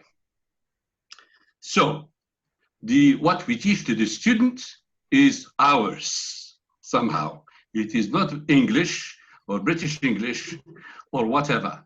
Second point is the idea that in some classes, for example, let us talk about content classes. Content classes, not language classes, we can teach them in Arabic, in French. Let's say, let us take a course about philosophy or theory or whatever. what is different here is the language we teach, we use in teaching. It can be French, it can be German, it can be anything else. So I don't think that there is a problem, because my aim is not to teach that class English. My aim is to teach them. They have English classes. I teach them ideas. I teach them approaches. So here, the third point concerning translation, and I agree with Professor Qari, or somebody who talked about the idea of the problem of translation. Let us, Professor Trimass give us the example of جمع جماعة. وهناك فرق بين جماعة واجتمع. Collect and gather are correct. جمع واجتمع. اجتمع الناس وجمع الناس وجمع الناس. When we put it in another context, it can mean something else. You know what I mean here? So that's another problem. You know what I mean here? And I think, Professor Trimass, I agree with you that it demands so much knowledge about this field. But I would say that one of the problems I noticed when we say to a student who comes to ask you something, and you say to him, speak to me in English, please. You establish a barrier between him in the corridor. Sometimes you have students who come to ask you for something, and you say to him or her, speak in English. They will just stutter and go away. Thank you very much. Yes, Kibir, thank you very much. I think this is why I'm always reiterating this. It is very highly debatable. But what I would like to tell you is that both, I think, L1 and L2, they are two, I would say, different language systems, okay, that are different in a sense. But of course, what's important here is the situation and the context of the classroom that has its say. And I do really refer you back to the grammar translation method that has been already used in the field of applied linguistics, and it is still used in I think still I think in use in France, for example, and in European countries, this grammar translation method. But of course, in Morocco, we have different now approaches, different method that has been developed all along in our EFL classrooms. Now, I think I'm going to give the floor. I don't know. I don't have any idea about who are going to be the presenters. Then I will ask Professor Suad Slawi to help me in that, to coordinate that, please. Okay. Please, Simedani, if you don't mind, I would like just to give 1 minute to Mr. Nasser Muddin. It starts. Okay. Yes. I forgot about. Yes, I will come back to him. Yes, Nasser. Yeah. Yeah. Okay, thank you. Nasser. Yes, thank you. Please. I'm sorry, Nasser, for interrupting you before that. Okay. No, it's okay. No problem. Okay. Well, I was talking about the idea of teaching abstract concepts in high school context.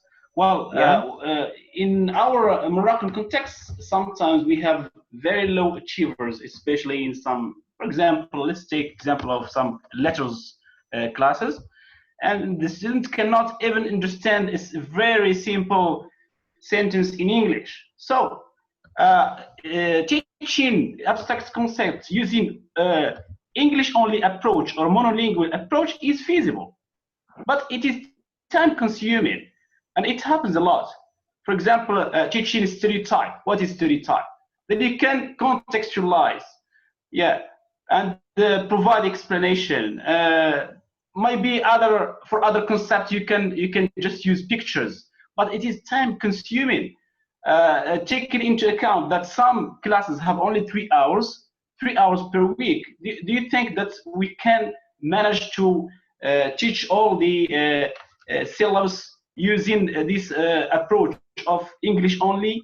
I don't think so. Sometimes we need to resort to other approaches in order to save time and also not as not to establish barriers by the, I can say, psychological barriers for students. For example, if I keep on teaching abstract concepts for baccalaureate students using English only, then the half of the class will not follow and will not understand what I'm talking about.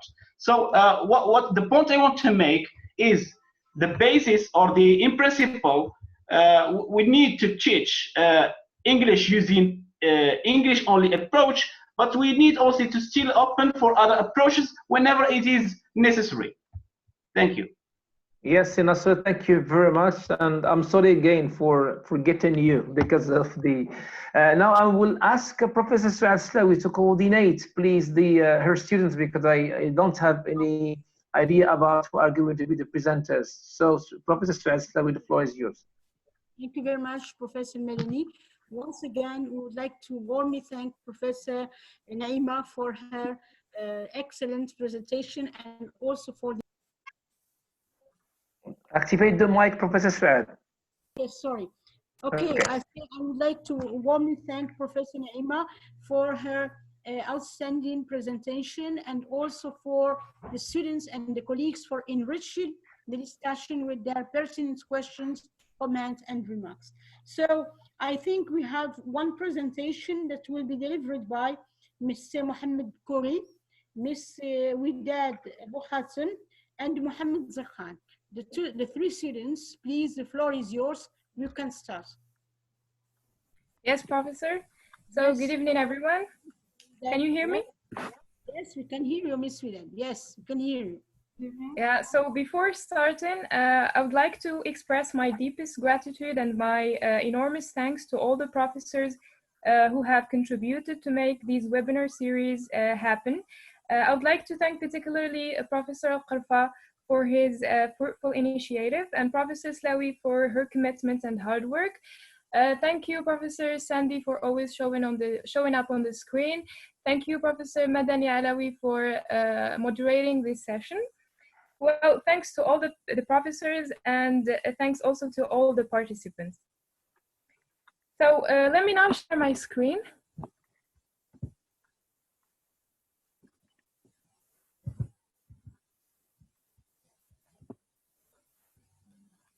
Are you able to see it?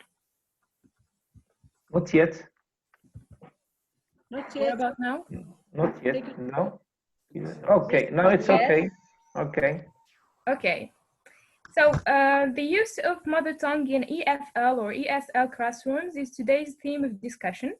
The current presentation is going to be delivered by Bkouri Mohammed, Zakhan Mohammed, and I, Master Students of Applied Language Studies and Research in Higher Education at the Faculty of Letters and Human Sciences at Dharm Fes.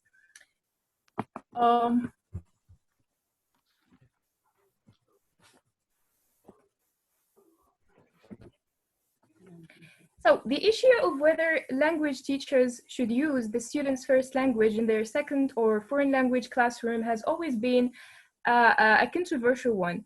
While some researchers claim that the mother tongue should not be used in foreign language classrooms, others think that it makes a valuable contribution to the learning process.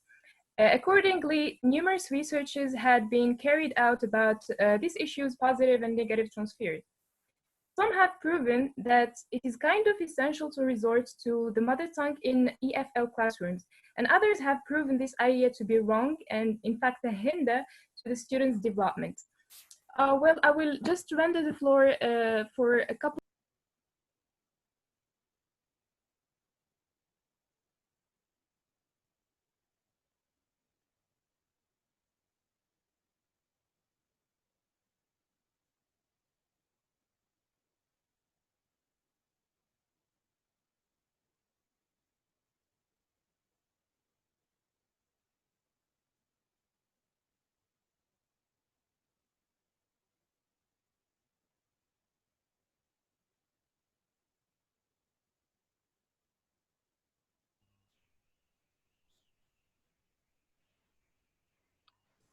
Hello, everyone. Can you hear me?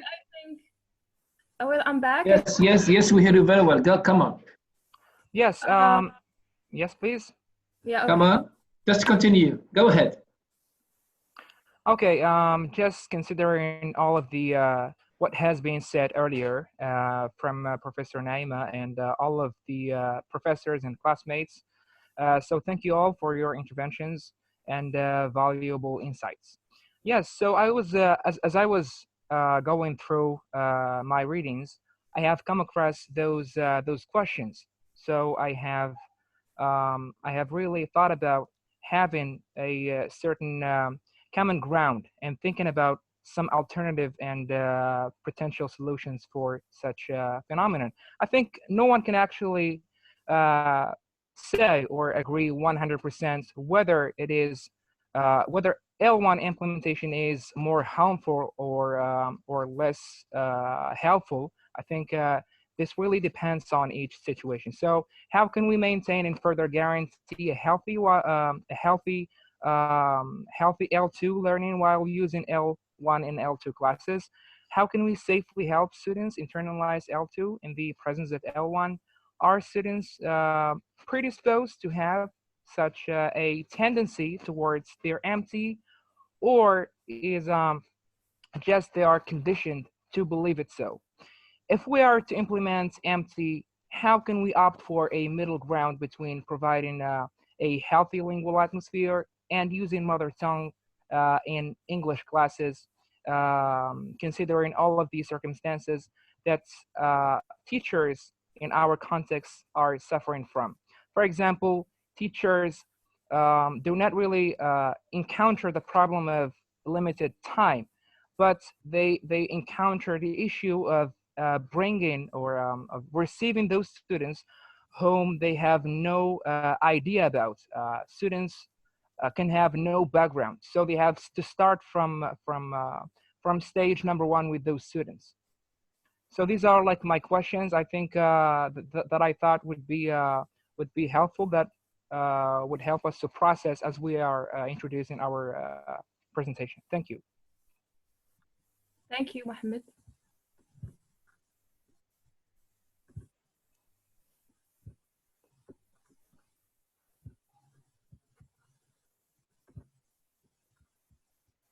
So can you see my screen? Not yet. No, no. Not yet. But we are waiting. We did. Yeah, what about now? No, not yet. I guess we just have to wait a little bit. She'll show up later. No, it's okay. It's okay now? It's okay, we can see it, yeah.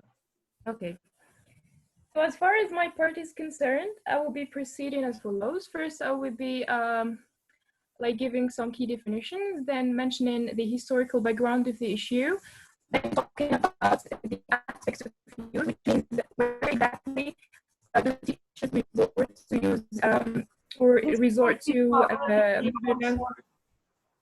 sorry? Would it please, the sound is not clear. Okay, let me try to put the headphones. Now it's okay. Now it's okay.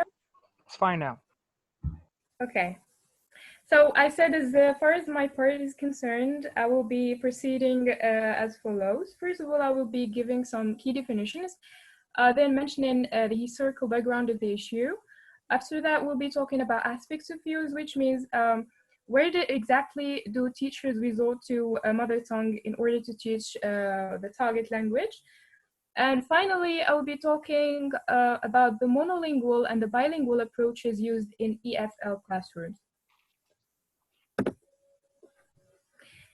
So generally speaking, mother tongue is one's native language, which is learned by children and passed from one generation to another. Simply speaking, it is one's natural language or first language. According to that author, whose name is very weird, and Adams 2005, mother tongue is that language which denotes not only the language one learns from one's mother, but also the speaker's dominant and home language. So the authors here further argue that mother tongue is closely associated with culture. Hence, it is the language community of the mother tongue and the language spoken in a region, which enables the process of enculturation and the growing of an individual into a particular system of linguistic perception of the world. Before moving to define EFL and ESL, first we need to make a distinction between a foreign language and a second language, and Professor Naima has already mentioned that. So foreign language means the language used outside the country, and a second language refers to the language that plays an important role. Amin. Amin. Ajabba.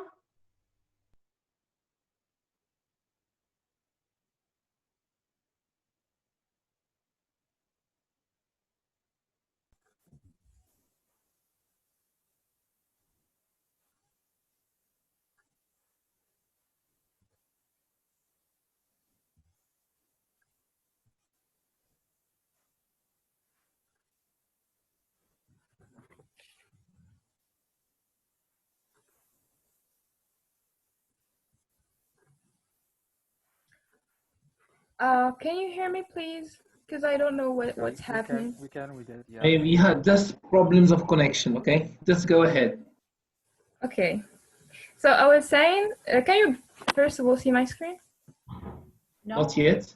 No. Okay.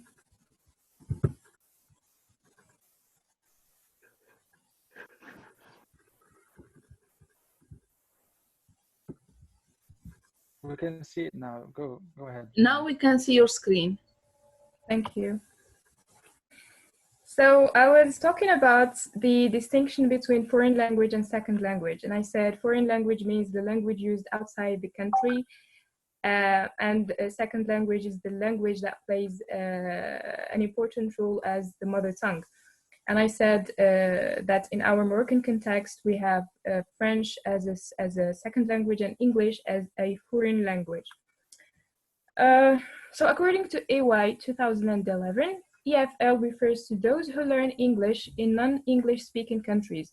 For example, Japanese people who learn English in their country are considered to be EFL learners. And ESL refers to those who learn English in countries where English is used as a tool for communication and is formally spoken. For example, Hispanic or simply Indian people who are learning English are also considered ESL learners. So moving now to talk about the historical background of this issue. Following formalism in the 19th century, the use of L1 in teaching a foreign language was very common, and it was most evident in the grammar translation method. The use of L1 to study L2 was at that time universal and readily accepted, mainly because teaching placed an emphasis on the written word above the spoken word. In the 19th century, however,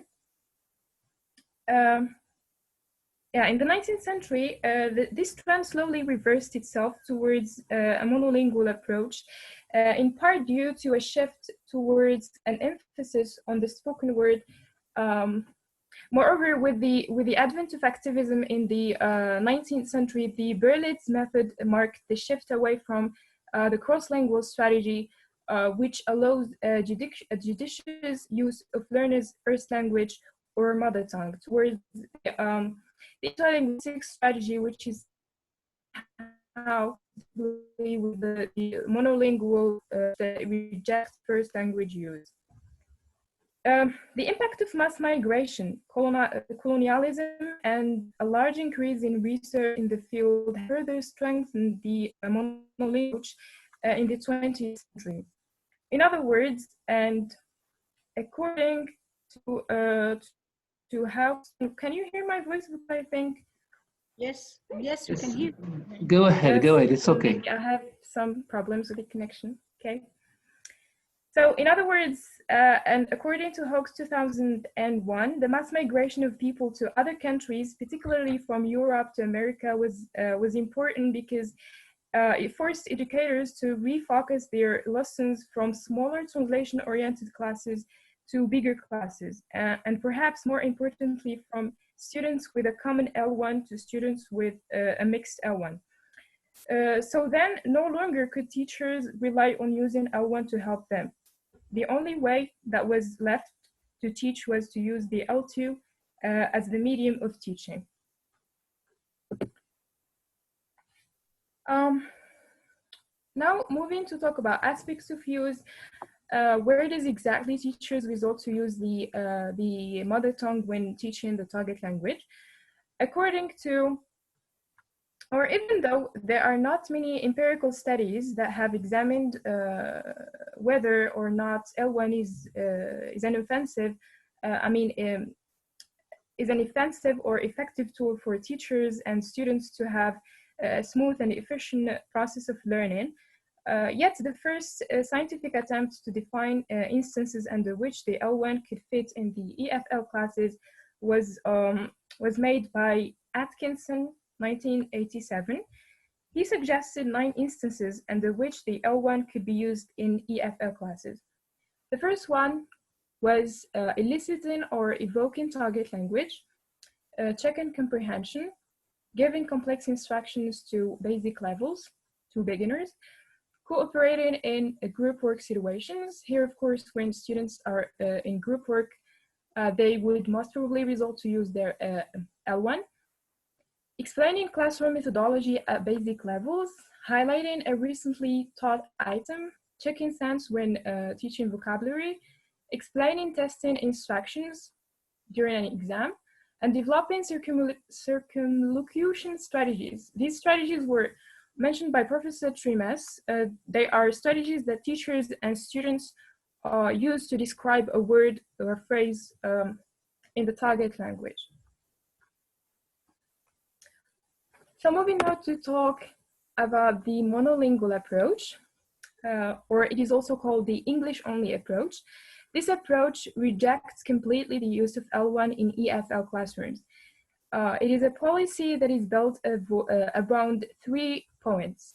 The first one is that the EFL teacher is not likely to know all his students' L1s in a multilingual classroom. As Hawkes 2001 argues that unless the teacher is capable of using the L1, he must not venture in such a difficult task lest he should compromise his authority in the classroom. Also, a failed attempt to use the L1 in a constructive way only inhibits learning. The second principle, or the second point, is that the L1 is an indispensable scaffold for teaching difficult language structures in the EFL classroom. Here, Pashler and Field, 2001, and Willis, 1981, who are the proponents of this argument, believe that visual aids, appropriate body language, and modeling speech according to learning or to the learner's level of language development can help to teach in English even the most difficult aspects of language structure. So resulting to L1 is not the only option or the only choice left for teachers. The third point is that maximum exposure to the target language is the determining factor in second language acquisition. Question here holds that the target language should be used the most in the classroom, given that most EFL learners are exposed to English only in the classroom. This point grows from the behaviorist view that learners of language develop or is developed through imitation and also habit formation. So supporters of the monolingual approach confess that successful learning involves the separation of L1 and L2, which means the learning of an L2 should model the learning of an L1. This happens through maximum exposure to the L2. Also, many teachers are considered to be supporters of this approach because they have come to believe that as the classroom is often the students' own exposure to English, that exposure should be maximized at most. Preissig 2003, who is also a proponent for this approach, argues that translating between L1 and L2 can be dangerous. because it encourages the belief that there are one-to-one equivalent between the languages, which is not always the case. Ashler and Field 2001 argue that the use of L1 only in the classroom does help demonstrate the L2's importance and can portray the usage of the language being studied. One area in which there is strong support for a monolingual approach is the multilingual classroom. As I mentioned earlier, unless the teacher is capable of speaking all the respective L1s in the classroom, there would seem to be no benefit of L1 use. Now, the bilingual approach, and it is in fact the combination of both the direct method and the grammar translation method.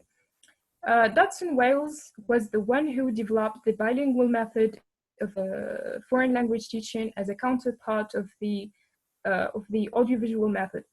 The promoters of this approach claim that there is essentially no problem for both teachers and learners to make use of both L1 and L2 in EFL or ESL classrooms.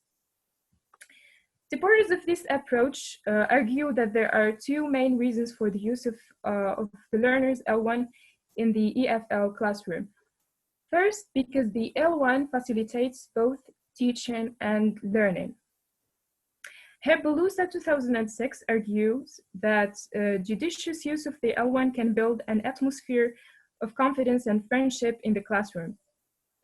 Of course, this can furthermore develop harmony and cooperation and provide learners with feelings of security and self-confidence that motivates them and make them feel more comfortable. The L1 also saves teaching time and makes input much easier to understand. The second reason why L1 should be used in teaching a foreign language is that the L1 contributes to the learner's cognitive and socio-professional development.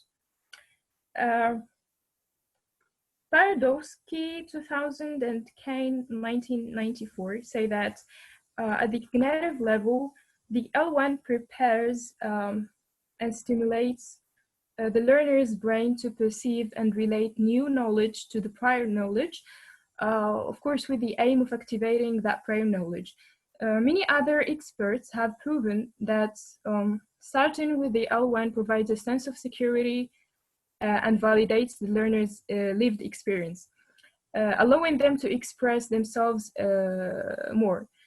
So the learner here is willing to experiment and take risks with English. Generally speaking, the bilingual approach believes that the L1 is a means for teachers to build learners' confidence and self-esteem. Therefore, therefore, its use in EFL classes would eventually be kind of beneficial. So this is all about my part. Thank you so much.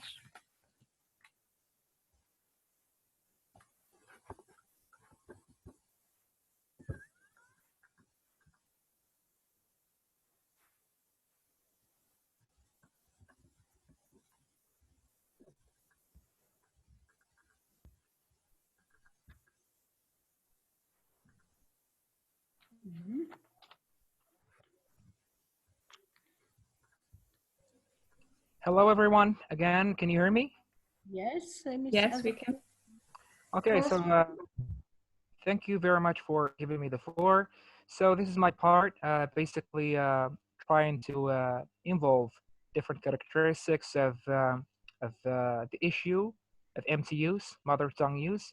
So here I have, as you can see, changes of attitudes towards MTUs, grammar translation method pertaining to MTUs, direct method, MT code switching, and attitudes towards MTUs in EFL Moroccan classes, as an example. Okay. Yeah. So basically, the change of attitudes towards MTUs. There has been, of course, a great debate taking place everywhere about over the inclusion of MT in teaching foreign languages. In fact, the dominating attitude for over 120 years towards MT was extreme anti-use. Practitioners were discouraging emptying classes under any kind of circumstances. So the monolingual atmosphere was the predominating atmosphere in all of these previously. And here practitioners were considering those who use classes or conduct classes that are free MTUs were seen as possessing a badge of honor. But again, as time develops, I think translation provides an easy avenue to enhance linguistic and metacognitive awareness. And I will get back to this afterwards. Yes, so grammar translation method. So if we ask ourselves about MTU's implementation, we have different methods, a variety of methods, and grammar translation method is one of these renowned ways. So the GTM is usually conducted in the students' L1 to help them understand their L1 better through translation and analysis of the L2 grammar. Grammar rules are learned deductively. Students learn grammar rules by rote and then practice the rules by doing grammar drills and translating sentences to and from the targeted language.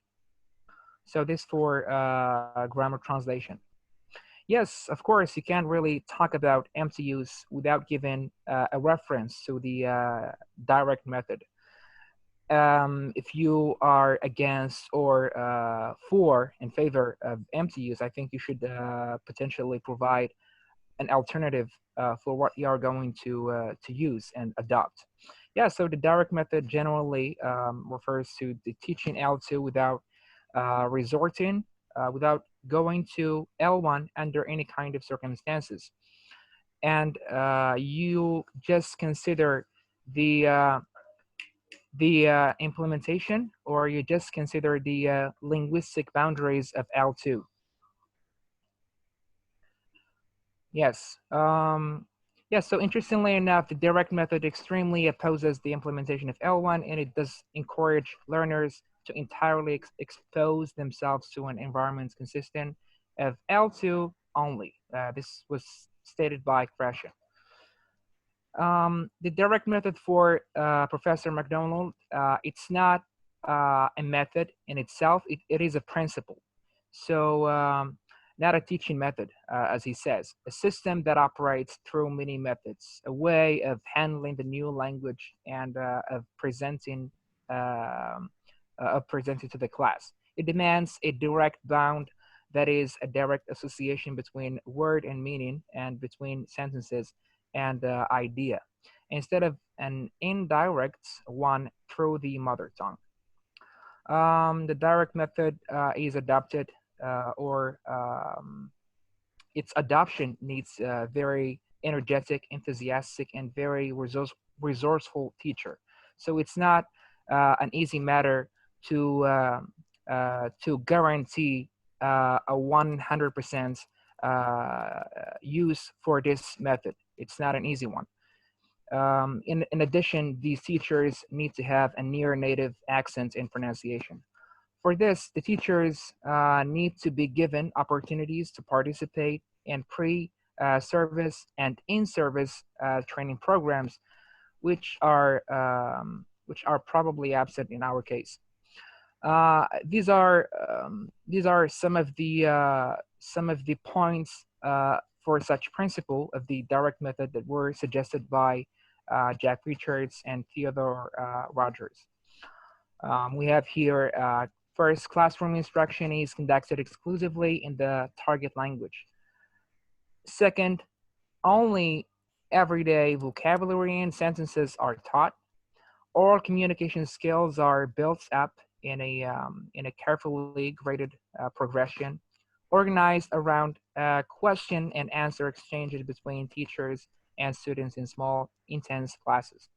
Grammar is taught inductively. Now, I think we are probably aware of what an inductive approach is and what is a deductive approach. So inductive approach involves the students detecting and working the rules for themselves to infer the general or to understand the rules through inference.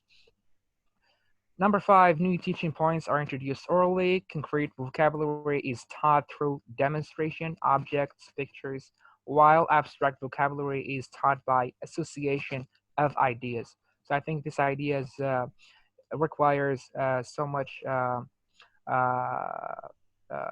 think those who are to adopt this idea, they should be pedagogically informed. Both speech and listening comprehension are taught. Correct pronunciation and grammar are emphasized. So these are 8 points, principles that they would teachers who are in favor of the direct method should actually adopt. Yes. Now going back to MT, language switching. So MTUs involves or goes under the scale of code switching phenomenon or theory. So QI, this is a researcher, states language switching as a cognitive phenomenon in which L1 students switch from L2 to L1 as the language of thinking and the cognitive process while engaged in L2 learning. Several studies have examined L2 learners' language switching, and I would like to go back to what has been said by our professor Naima. I think the idea of whether L1 is helpful or harmful, I think depends on the geographical dimension or the geographical spot.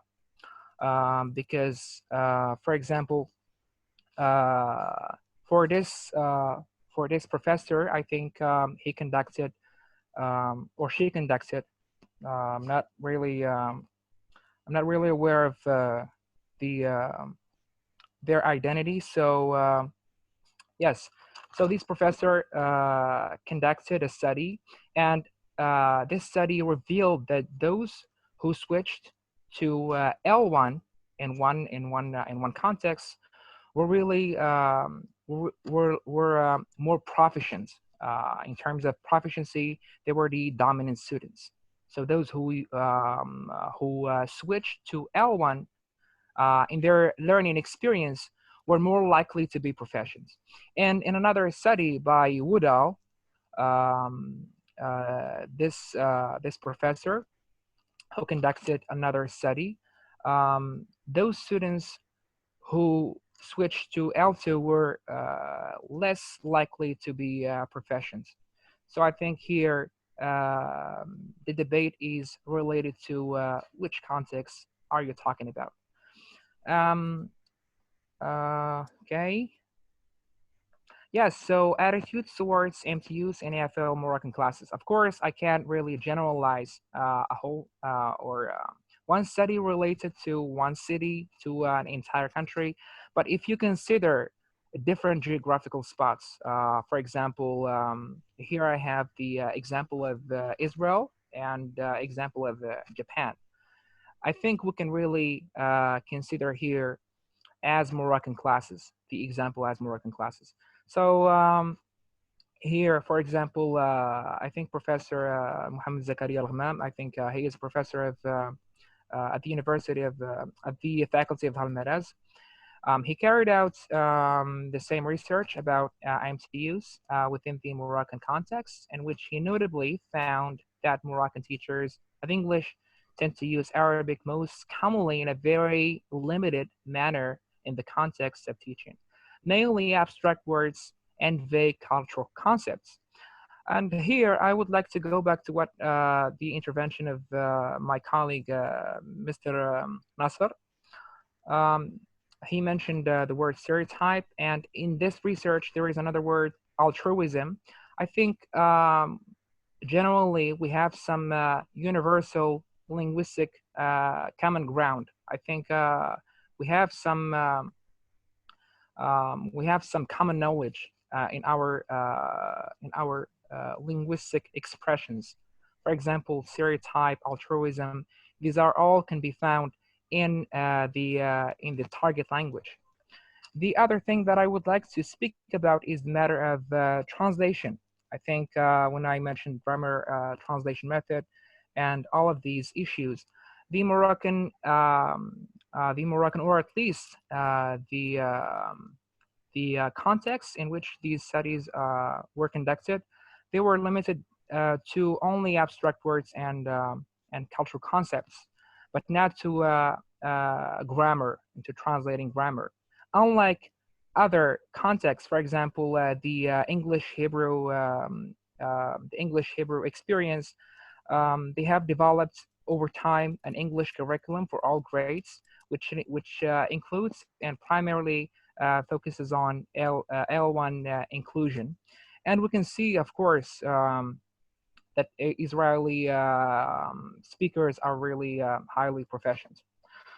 I think here there is a high frequency of use for such contexts. I'm talking about the Israeli context. Grammatical structures are being translated as well. Specifically, those tenses who are not, those tenses that are not part of the target language. Yeah, so I think for translation, we can't really have a clear-cut conclusion, because translation depends on the context, as we say, and as it is known. For example, that teacher should really be smart and aware that one word should not be generalized, and should be aware of the way how those students actually think, so that the teacher may not really fall in this problem. And again, I have conducted myself a research. The BA research was revolving around MCUs, and I have definitely collected a number of attitudes, ideas. For example, there is like a kind of contradiction between what teachers actually believe and what they are doing. So, for example, the majority of teachers argue that they use mother tongue in classes, but the fact of the matter that they think that it's not a long-term solution for those students to develop. Especially when we talk about novices, I think those beginners, for those beginners, it is inevitably MTUs sounds like an inevitable solution or method. Yes, and so when we consider these circumstances that the Moroccan context involves, I think the MTUs sounds like at least a short-term solution. Yes, when we consider the Japanese context, I think we can really see a high frequency of translation as well. Now, going back to the idea of cognitive processes, I think there has been a psycholinguistic evidence for this. The 20th century during the 20th century, there were like some predominant attitudes that L1 is not really it's cognitively damaging. But I think the new psycholinguistic evidence reveals, according to Koch, reveals that languages are not a distinct systems. They are interwoven, including vocabulary items, grammar, grammatics, pragmatics, etc. Yes, and we can consider also the linguistic distance. Like, for example, those European countries who happen to be next to each other, especially those European countries speaking a Latin family language, for example, like between French and Spanish. I think we cannot really take the same measures and really apply them to any other context, abroad. Yes, yes. So yes. So just please, dear professor, just only one statement to finalize my statements. Yes, I would like to say just those linguistically competent teacher should always or should also be pedagogically competent, or otherwise they will not be really successful in their adoption in the direct method. Thank you. Thank you. Okay, thank you a lot. Yes, thank you very much, the three presenters, for these very informative and also the professor Professor Slawi. Yes. I'm really sorry for interrupting. I haven't delivered my parts, if you don't mind. My dear, I'm so sorry. I thought you started at the beginning. So It's totally fine. Thank you very much for giving me the floor. So thank you very much, Cesar Khan, for your great part. Thank you to my classmates Widad for her insightful part, and thank you to our professor Naima Trimass for her insightful and informative presentation. So let me just share with you my, of course, screen concerning the last part of this, of course, presentation.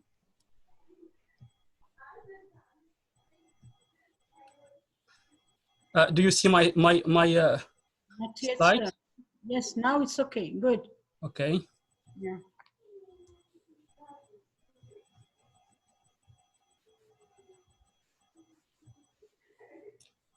Okay.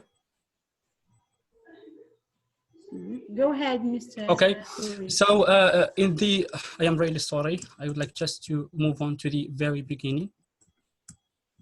So in the third and last part of our presentation, I am going to focus on three important aspects: principles for integrating L1 in foreign and or second language classes, strategies for maximizing TL use, and finally arguments against teacher use, arguments against and in favor of teacher use of students' mother tongue in second and or foreign language classes. Here, I would like, just as Professor Madani mentioned at the very beginning of this presentation, the use of mother tongue in second and or foreign language classes has often been and is still a debatable subject. Sufficient research has been conducted so far concerning the integration of mother tongue in second and foreign language classes. So those, I will say, scholars who support the integration of mother tongue in second and foreign language classes are still in constant worries concerning the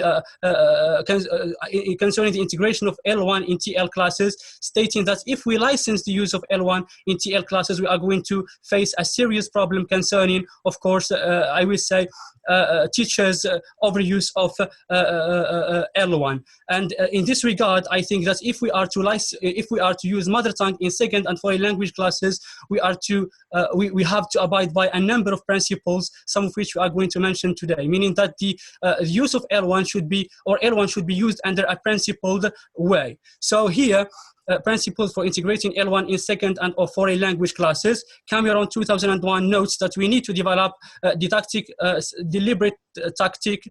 I'm really sorry here, I don't see. Tactics to maximize. Okay, yes, now it's fine. So to develop deliberate tactics chosen to maximize learning opportunities. So here it is very much important for teachers, I will say, to create a learning condition in which L1 is integrated under a principled approach. So this approach is based on two important distinctions. And here, Kim and Elder 2005 distinguish between core goals and framework goals. So the use of L1 to achieve core goals. Pennington 1995 distinguishes between strategic use of L1 and compensatory use of L1.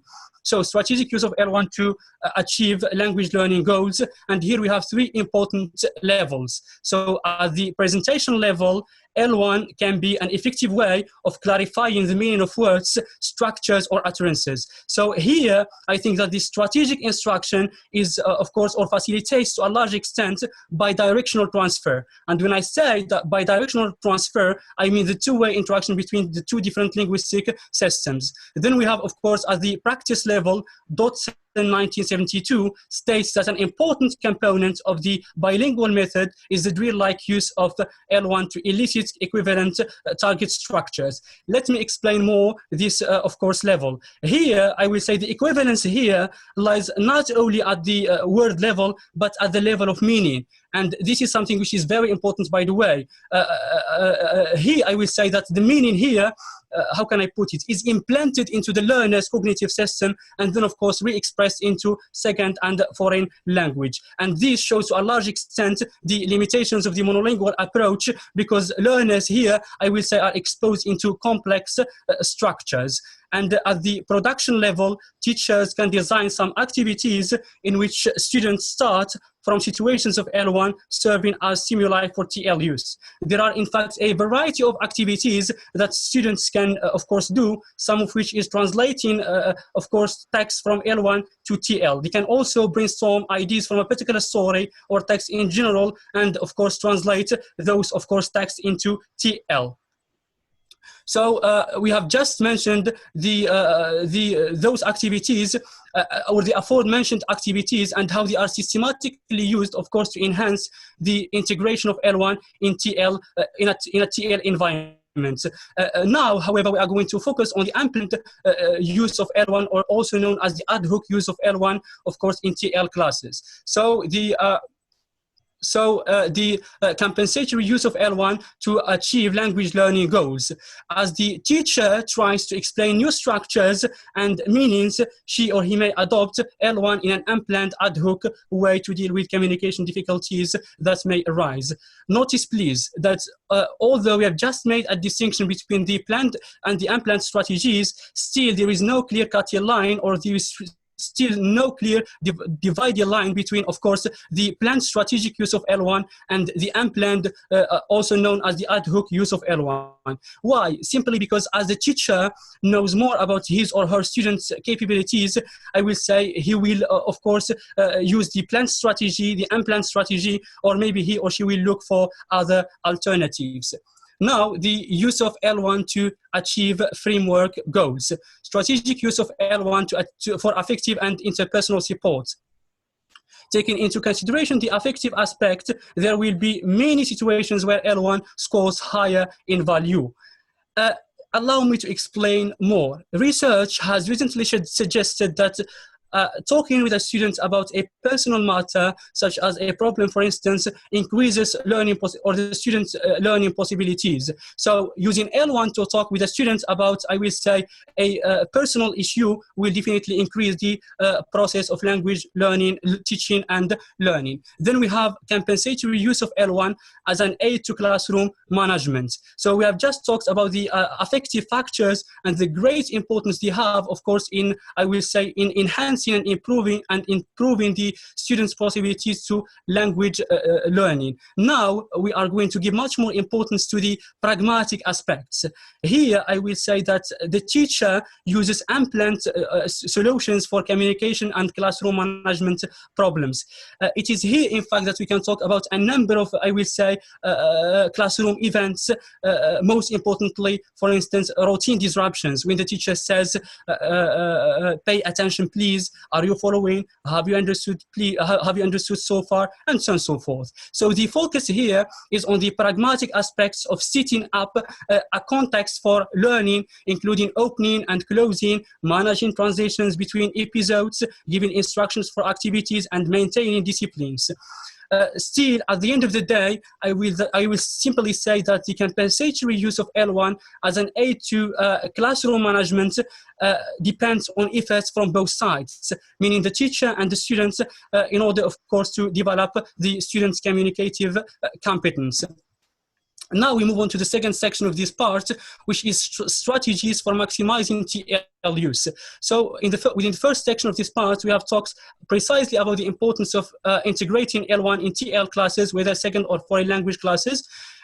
And I have mentioned something which is very important. Teachers should, of course, adopt maximal and extensive use of TL.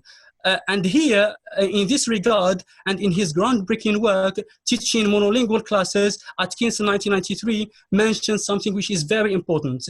He says that we should not ignore or deny the fact that, or the importance of introducing L1 in TL classes, but at the same time, he warns from teachers' overuse of course, L1. And here, Atkinson 1993 argues that if L1 reduces the use of the TL, it is thus probably the single biggest danger in any monolingual class. That's why I think that it is very much important for teachers to create a teaching and learning atmosphere that maximizes TL use. Today, we are going to see 3 important strategies for maximizing TL use. The first one is the teacher's own determination and confidence. Pashla, Evans, and Lewis, 2007, notes that establishing the TL as the main language requires, particularly at the early stages of FL learning, complete commitment and consistency on the part of the teacher based on a long-term view of language learning. Here, I brought you a very interesting example from a study. In Hong Kong, a teacher used to speak to her students used to answer her students' questions in the target language, which is English, whenever they used to ask her, in their mother tongue. I think it is called Castonese or something like that. So she used to speak very clearly, but in, of course, the target language, but in English. And step by step, English became the medium of instruction in classroom, and students finally found no difficulty in, of course, understanding the target language. Now we have the second strategy is communication strategies.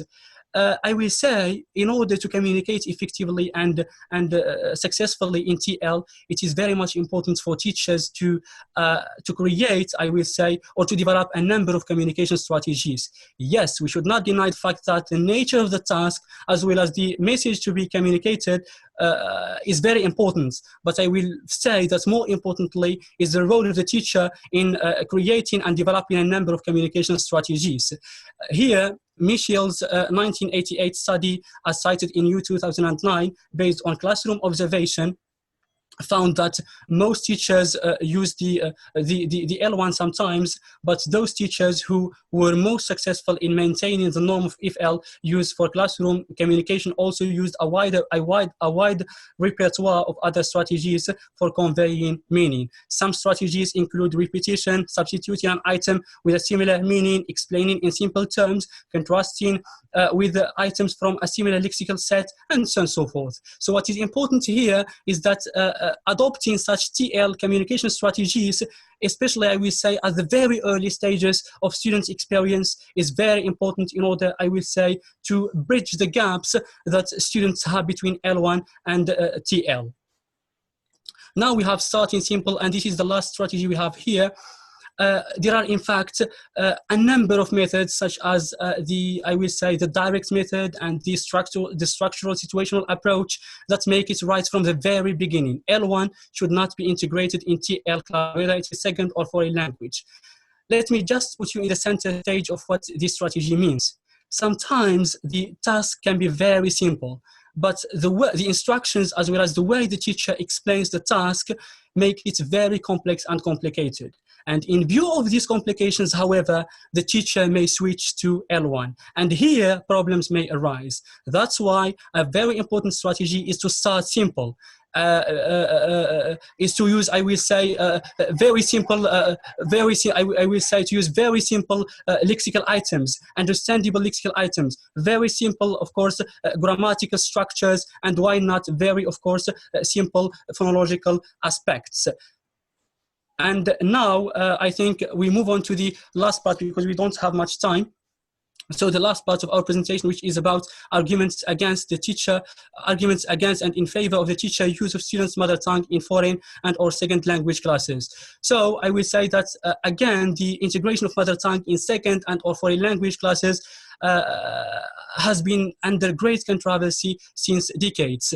although some, I will say, scholars have supported the integration of mother tongue in TL classes, other scholars have been or have totally rejected the idea in view of many reasons, some of which we are going to mention today. What is very important here is that most of the arguments which seem to be against the integration of mother tongue in second and foreign language classes are based on a number, I will say, of pedagogical reasons. One important reason is that the integration or introducing L1 in TL classes negatively affects the student's achievement and proficiency in, of course, L1. So Cook 2001 in her second work presents three main arguments against using L1 in foreign and or second language classes. The first one is the L1 acquisition argument. This argument shows that adults learn L2 in a similar way that children learn their mother tongue, L1. Cook, however, states that this claim is limited to the extent that we cannot generalize what is true for children to be also true for adults. And here, by the way, she states something which is very important. She says that if we are to generalize what is true for children to be also true for adults, then the fact that children don't play golf means that all adults should not play golf too. Then we have the second, of course, argument against the integration of L1 in TL classes, which is the language compartmentalization. This argument suggests that L1 learning relies on keeping the L2 separate from the L1 and seeing the L1 as and the L2 as separate entities. I will just summarize this argument in one very important notion in applied linguistics, which is negative transfer. And I will explain, and we will end up at the very beginning talking about negative transfer. So this argument, simply speaking, suggests that L1 is not needed in TL classes or in L2 classes because it has, I will say, a different linguistic system, a separate linguistic system. And just to make things clear, supporters, especially supporters of the monolingual approach, seem to believe that L1 and L1 and L2 are two separate entities in view of the fact that, of course, they have two different linguistic systems. So if we keep L1 and L2 apart, so we should keep L1 and L2 apart from each other in order to avoid any kind of negative interference. And here, I would like just to give you a very short example to elaborate more on this issue. If we use L1 simultaneously with L2, then the students will think that, of course, a word-by-word translation or literal translation is an effective, of course, translation technique. And here, we come back to what I have just said, negative transfer. And negative transfer leads us to something which is very important, a very important, of course, famous, a very important and famous technique in applied linguistics, contrastive analysis hypothesis, which has been, of course, developed by Robert Lado in 1957. So this technique, briefly speaking, states that the difference between L1 and TL is the core of error making. When L1 is easily translated into TL, we are talking about positive transfer. But when L1 is not easily translated into TL, we are talking about, of course, a negative transfer. And this is exactly what we have just mentioned here. And for example, in Morocco, or in Moroccan, a Moroccan Arabic native speaker will, for instance, state or say in a context where English is the TL, my name Muhammad, instead of saying my name is Muhammad, because there is no is in Arabic. Because in Arabic, simply speaking, we say Ismi Muhammad. We don't say my name is Muhammad. So this is one of course, the problems of introducing L1 in, of course, TL classes, is the one of negative transfer. And finally, we have the maximum provision of the L2 argument. And this argument is based on the view that teachers should maximize the use of the L2 without ignoring the learner's first language. This argument, by the way, is not against introducing L1 in TL classes, but it shows that teachers should work hard in order to maximize TL use, and by contrast, of course, minimize, of course, L1 use. And this is the most, I think, well-known and famous argument in this regard.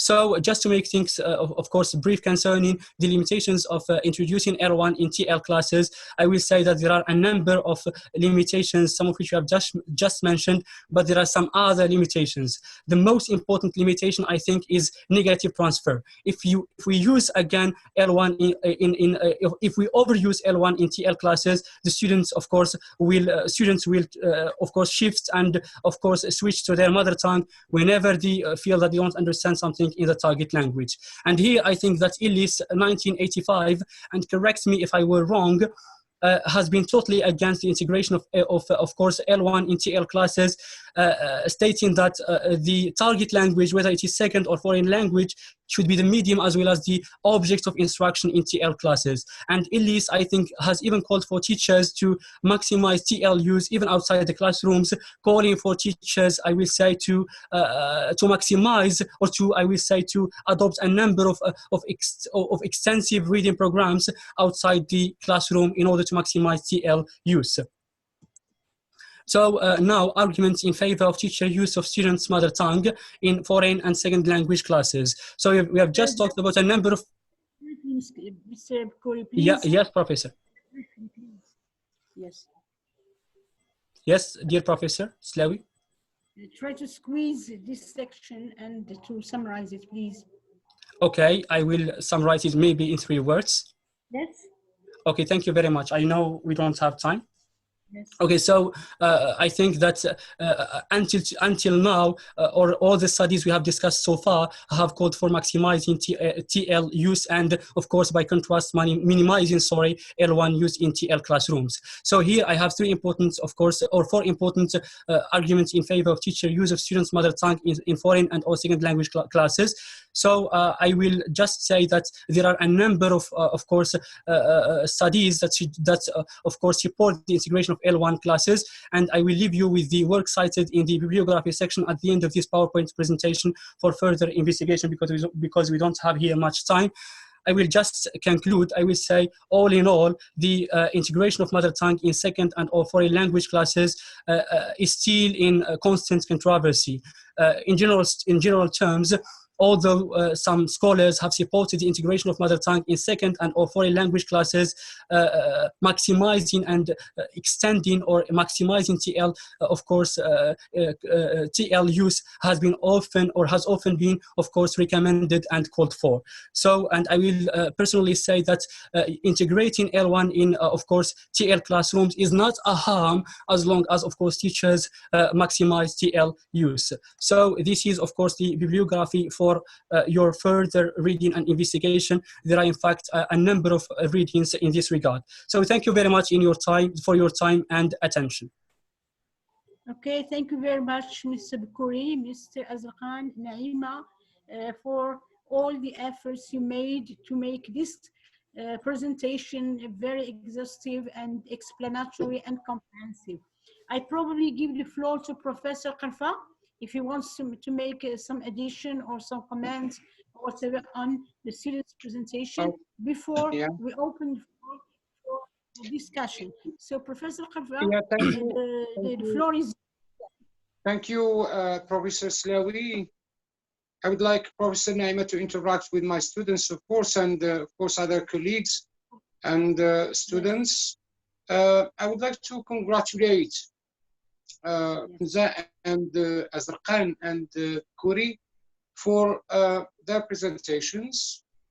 They did a great job, because what is important is to present an overview of different positions on mother tongue use in foreign language and second language classrooms, and the most important arguments presented by different scholars on this issue. And to that purpose, with that awareness that this is an issue in applied linguistics, that there are different positions, that there are different arguments presented, and that this, or the debate and research on this issue is very important to enlighten course designers and practitioners, to make the process of teaching and learning a foreign language or a second language more effective and more successful and more enjoying experience for students. These are the ultimate goals of debating these issues, and I think that this objective or these objectives have been achieved. Professor Naima Trimass set the ground for this debate, and she overviewed the most important points of view that are documented in the literature on this issue and research on this issue. I think up to now we have to congratulate ourselves, all colleagues who are participating in this seminar, and our students. Okay, so you have made it multi-dimensional, multi-perspective. Thank you very much. I noted that C. McKee, and I remember that his presentation 2 years ago was on the same issue. Yeah. And yes, one of his remarks is Vivian Cook is for the use of mother tongue in second and foreign language classrooms in some particular situations. So if he has any addition, yeah, sure. that will be interesting. Yes, I still remember McKee. Yes, yeah. am I? Yeah. Huh? Yeah, you are right. That's your presentation, and yeah. Yes, it was a group presentation. You and I think Salman Hizoum. Yeah. Yeah. yeah. Yeah. And right. I forgot. Huh? And Samira Abdelmoula. And Samira Abdelmoula. Exactly. Yeah. And I remember that it was interesting indeed. Okay, so I would like you to, if you have two, if sure. you still remember 2 or 3 advantages or disadvantages. And of course, we listen to Professor Naima Trimass and my colleagues. Thank you very much. Congratulations, Si Azar Khan and Si Kuri and Naima, I think. No, it's Widad, please. Widad, please. Huh? It's Widad. Widad Bukhat. Widad, yes, yes, Widad. Yes, good. This is exactly what we expect from our students, is to review the literature, to learn from the literature, from research on this issue, and to be aware that it is an issue, that it is a serious issue, and that scholars have been debating this issue. They have conducted, that there exists research on this issue, that it is not a very simple or simplistic phenomenon. Yeah, it is very interesting. Its debate would enlighten and inform teachers, practitioners, of course, and course designers to make the process. This is the ultimate goal, why we are debating all these issues, to make the process of teaching and learning an effective one. That's all. Thank you, Professor Slawi. You can, okay, I suggest we give the floor to my colleagues, maybe McKee and then Professor Naima Trimass. Yeah, okay. Thank you, Professor KARFA. And if you don't mind, Professor Slawi. Brief. Only, yes, in 1 minute. Listen to you, please. Yes. Yeah, I would like just to say that this issue of whether using or not using the mother tongue in EFL classroom is still debatable, and it is divided into like the ones who promote the use of the mother tongue and the ones who are against. And what I have noticed that the recent studies are like with the use of the mother tongue in the EFL classroom. and I will like express my opinion since I am a high school teacher of English, and and the use of the, and I'm with the use of the mother tongue, because sometimes you have some baccalaureate students and they don't even know one word in English. So how can you like teach them like the intricacies of language or the grammar without using the mother tongue? And I would go for the idea of minimizing the mother tongue and maximizing the target language. I think this is the best solution.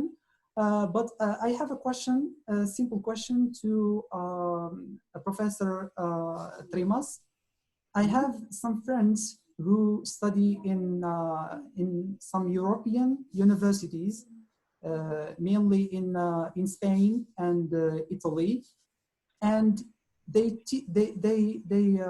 learn or they study the Arabic using the mother tongue.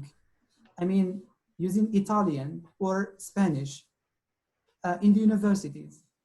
Is it because they don't study the language and they study like the culture and other subjects, but the Italian or the language is a medium of instruction, or something else? What do you think, since you are against the use of the mother tongue? And thank you. Thank you very much, Miki.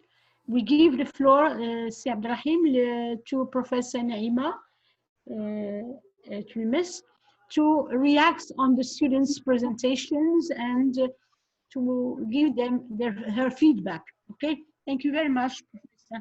Yes? Thank you, Professor Slawi.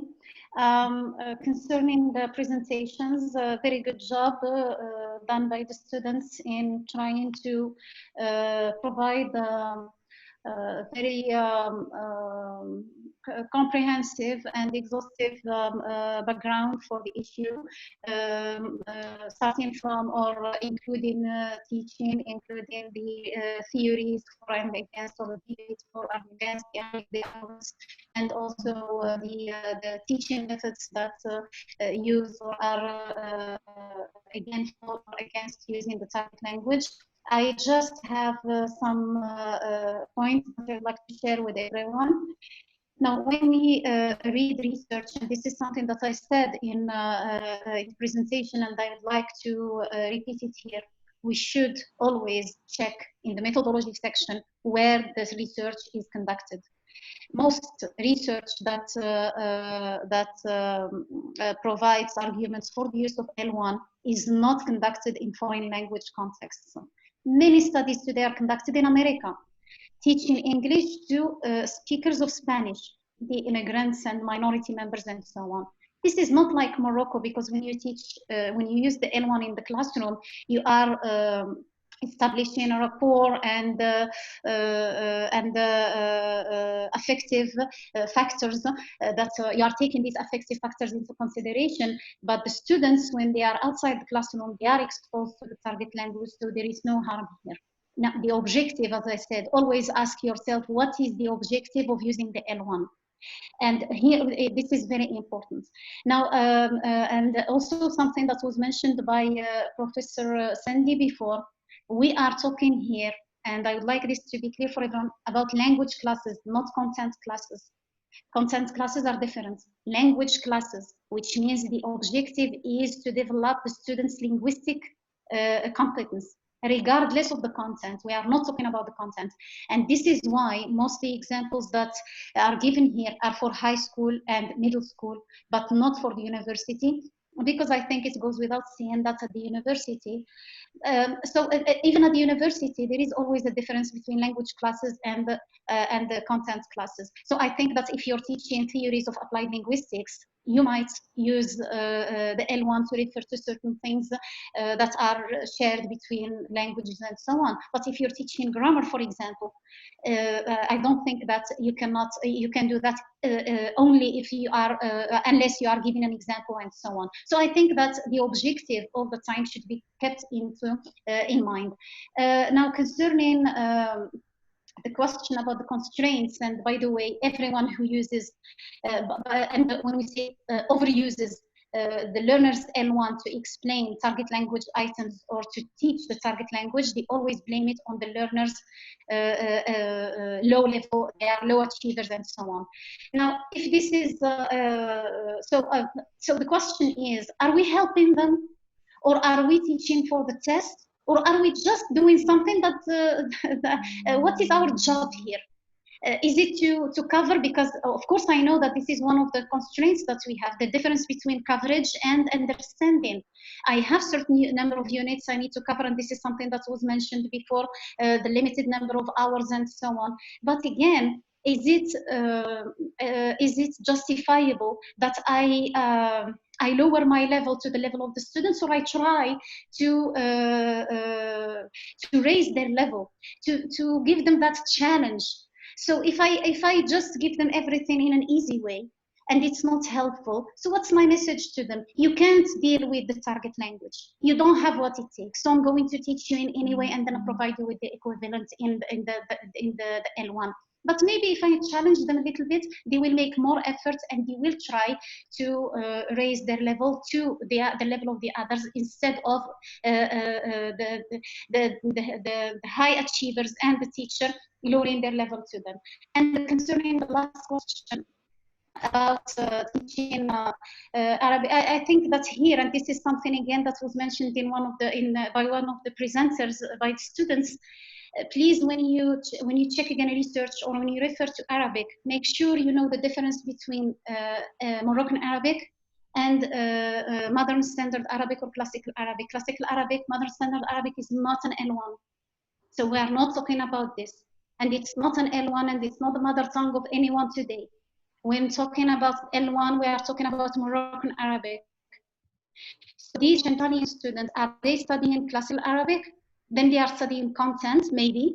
They are using, because it's not a language that we use in everyday communication, so they are not going to use it for communication. They are studying it as a subject matter, not as a language that they are going to use in communication. And I know that foreigners who start learning Arabic, if they learn Arabic, I mean the vernaculars, it could be the Moroccan one, the Egyptian one, or any kind of spoken Arabic, then they would like to do that because they need it for communication, in preparation for their visits, for example, or work, or in one of the Arabic-speaking countries. But if they study the culture and the literature and so on, then they focus more on modern standard Arabic, and it is not an L1 here. It is also considered as an L2 because it is not the mother tongue of anyone, whether in Morocco or in another place. So to conclude, I would like to thank you all for this very, very interesting session. And also the idea itself is very interesting.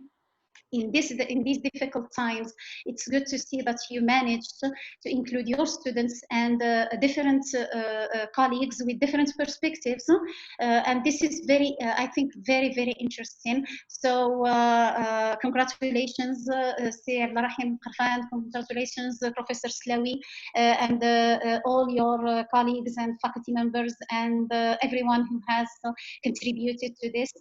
Also, congratulations to the students who were very active, and not just today, but throughout all the presentations and the seminars before. Thank you very much, everyone.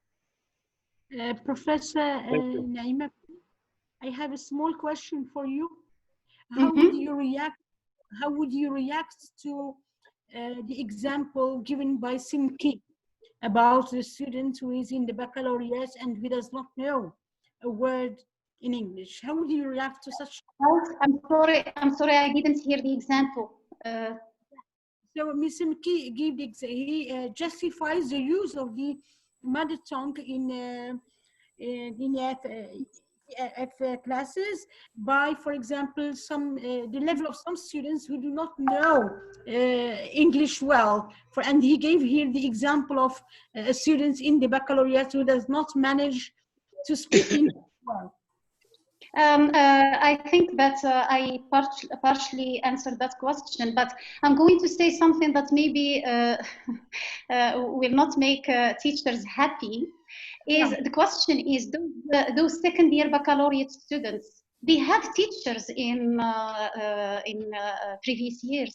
They had teachers in the 9th grade, the last year of middle school. They had teachers in Common Core, and they had teachers of English in first year baccalaureate. Why do we blame only students in this case? Maybe it's because we have this approach of saying that because they come to us with a low level of English, then we should make things easy for them. But in fact, we are just we are talking about second year baccalaureate students as if they come to us from another planet or another country. They are the product of what we do in Morocco. And I'm sorry to say this, but the whole system, I know, suffers from many problems, but we as teachers are also part of that system, and maybe we are also part of the problem. Yes, thank you very much. Please, dear students, dear colleagues, if you have any question or comment or addition to the students' presentation, you are most welcome. Okay?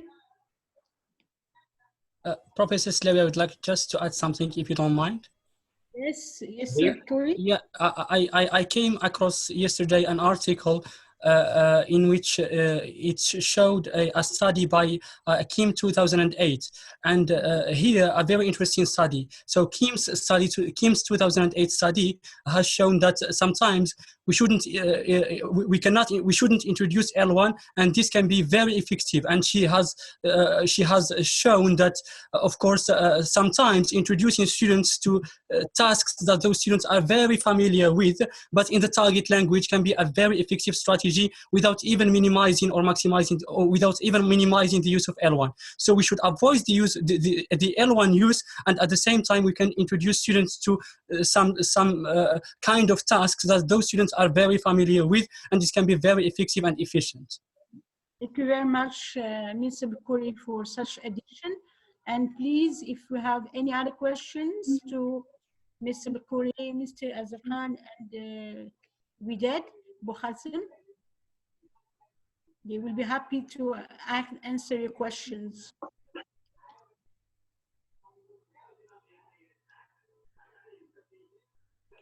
Okay. Professor KARFA, please, Yes, you can exactly. Yeah. If there are no questions, no comments, I will repeat that no one is for the use of the extensive use of L1 in foreign and second language classrooms. So the question is how much L1 is allowed or would help learners overcome some difficulties. Okay, so this is debatable. I think the case of in the case of Miki Amiri, to my knowledge, he teaches in Zohr, and in Zohr, the native language I think is the Amazigh language, and I think it is Tamazight. Yes, Miki. Yeah. And by the way, yes, I joined my friend and colleague, Professor Naima. Standard Arabic and Modern Arabic, Classical Arabic are not the native language of any one of us. Our native language is Moroccan Arabic.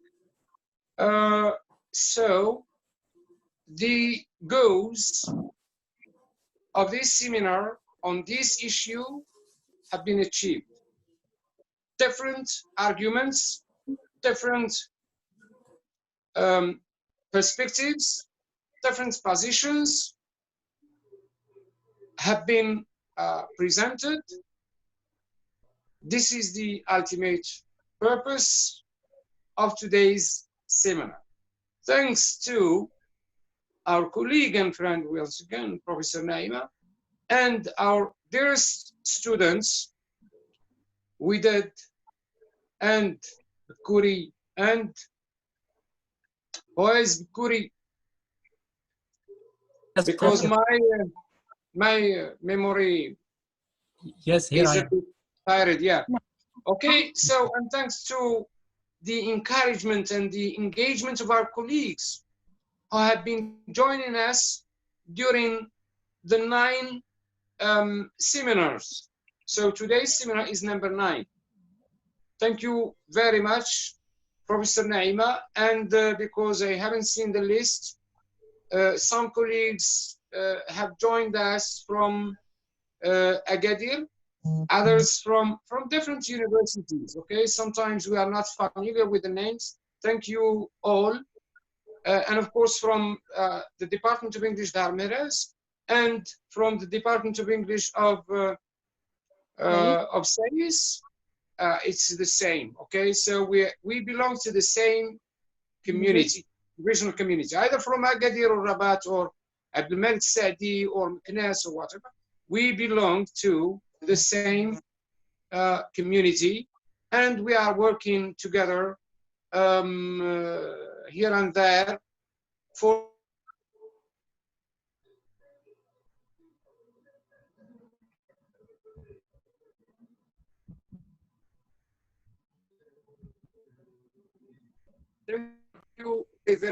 next Wednesday we will meet on another virtual event on the learner-centered approach. My friend Karima will join me, and I will join her on Thank you, Professor. Approach. We will be together. And I did not invite Professor Sandy, but to chair the meeting. But let me tell you that Professor Sandy will be the chair of that meeting, the moderator. Okay? So kindly invited Professor Sandy, if you are still with us, to moderate the next on the learner-centered approach. Thank you very much, Professor Naima. Thank you, Abderrahim. We'll meet in Agadir, inshallah, in 1 or 2 months at most. Inshallah.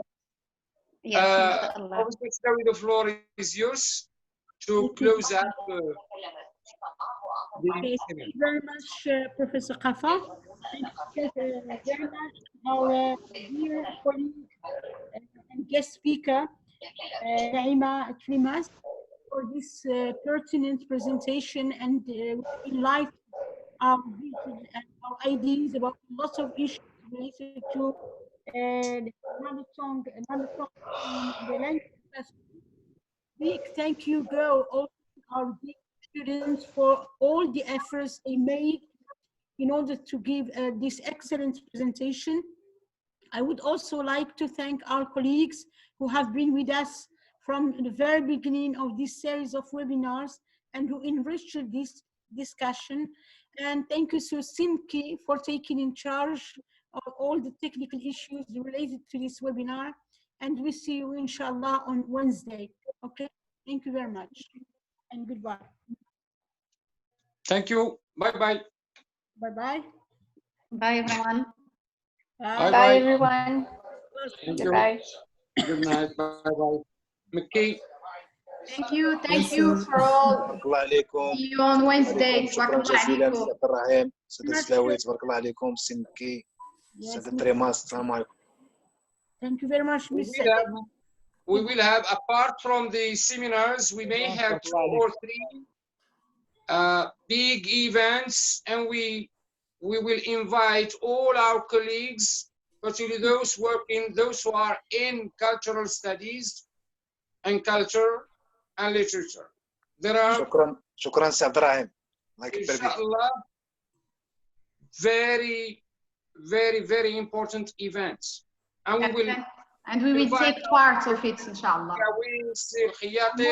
And from Sayis and from all, there are at least 2 or 3 really, you know, with people who are leaders in their discipline. Cultural studies in applied, at least three, okay? Leading worldwide, and we will participate, and I don't know who will moderate, okay? What is important is that environment that we have been in. Thank you very much, everybody. Thank you, Abderrahim. Thank you, Abderrahim. Thank you. Thank you, dear students, for your excellent presentations. Okay. Thank you a lot. Thank you, Professor Suad Slawi, for the efforts made. You, Mrs. Adeni, you are most welcome.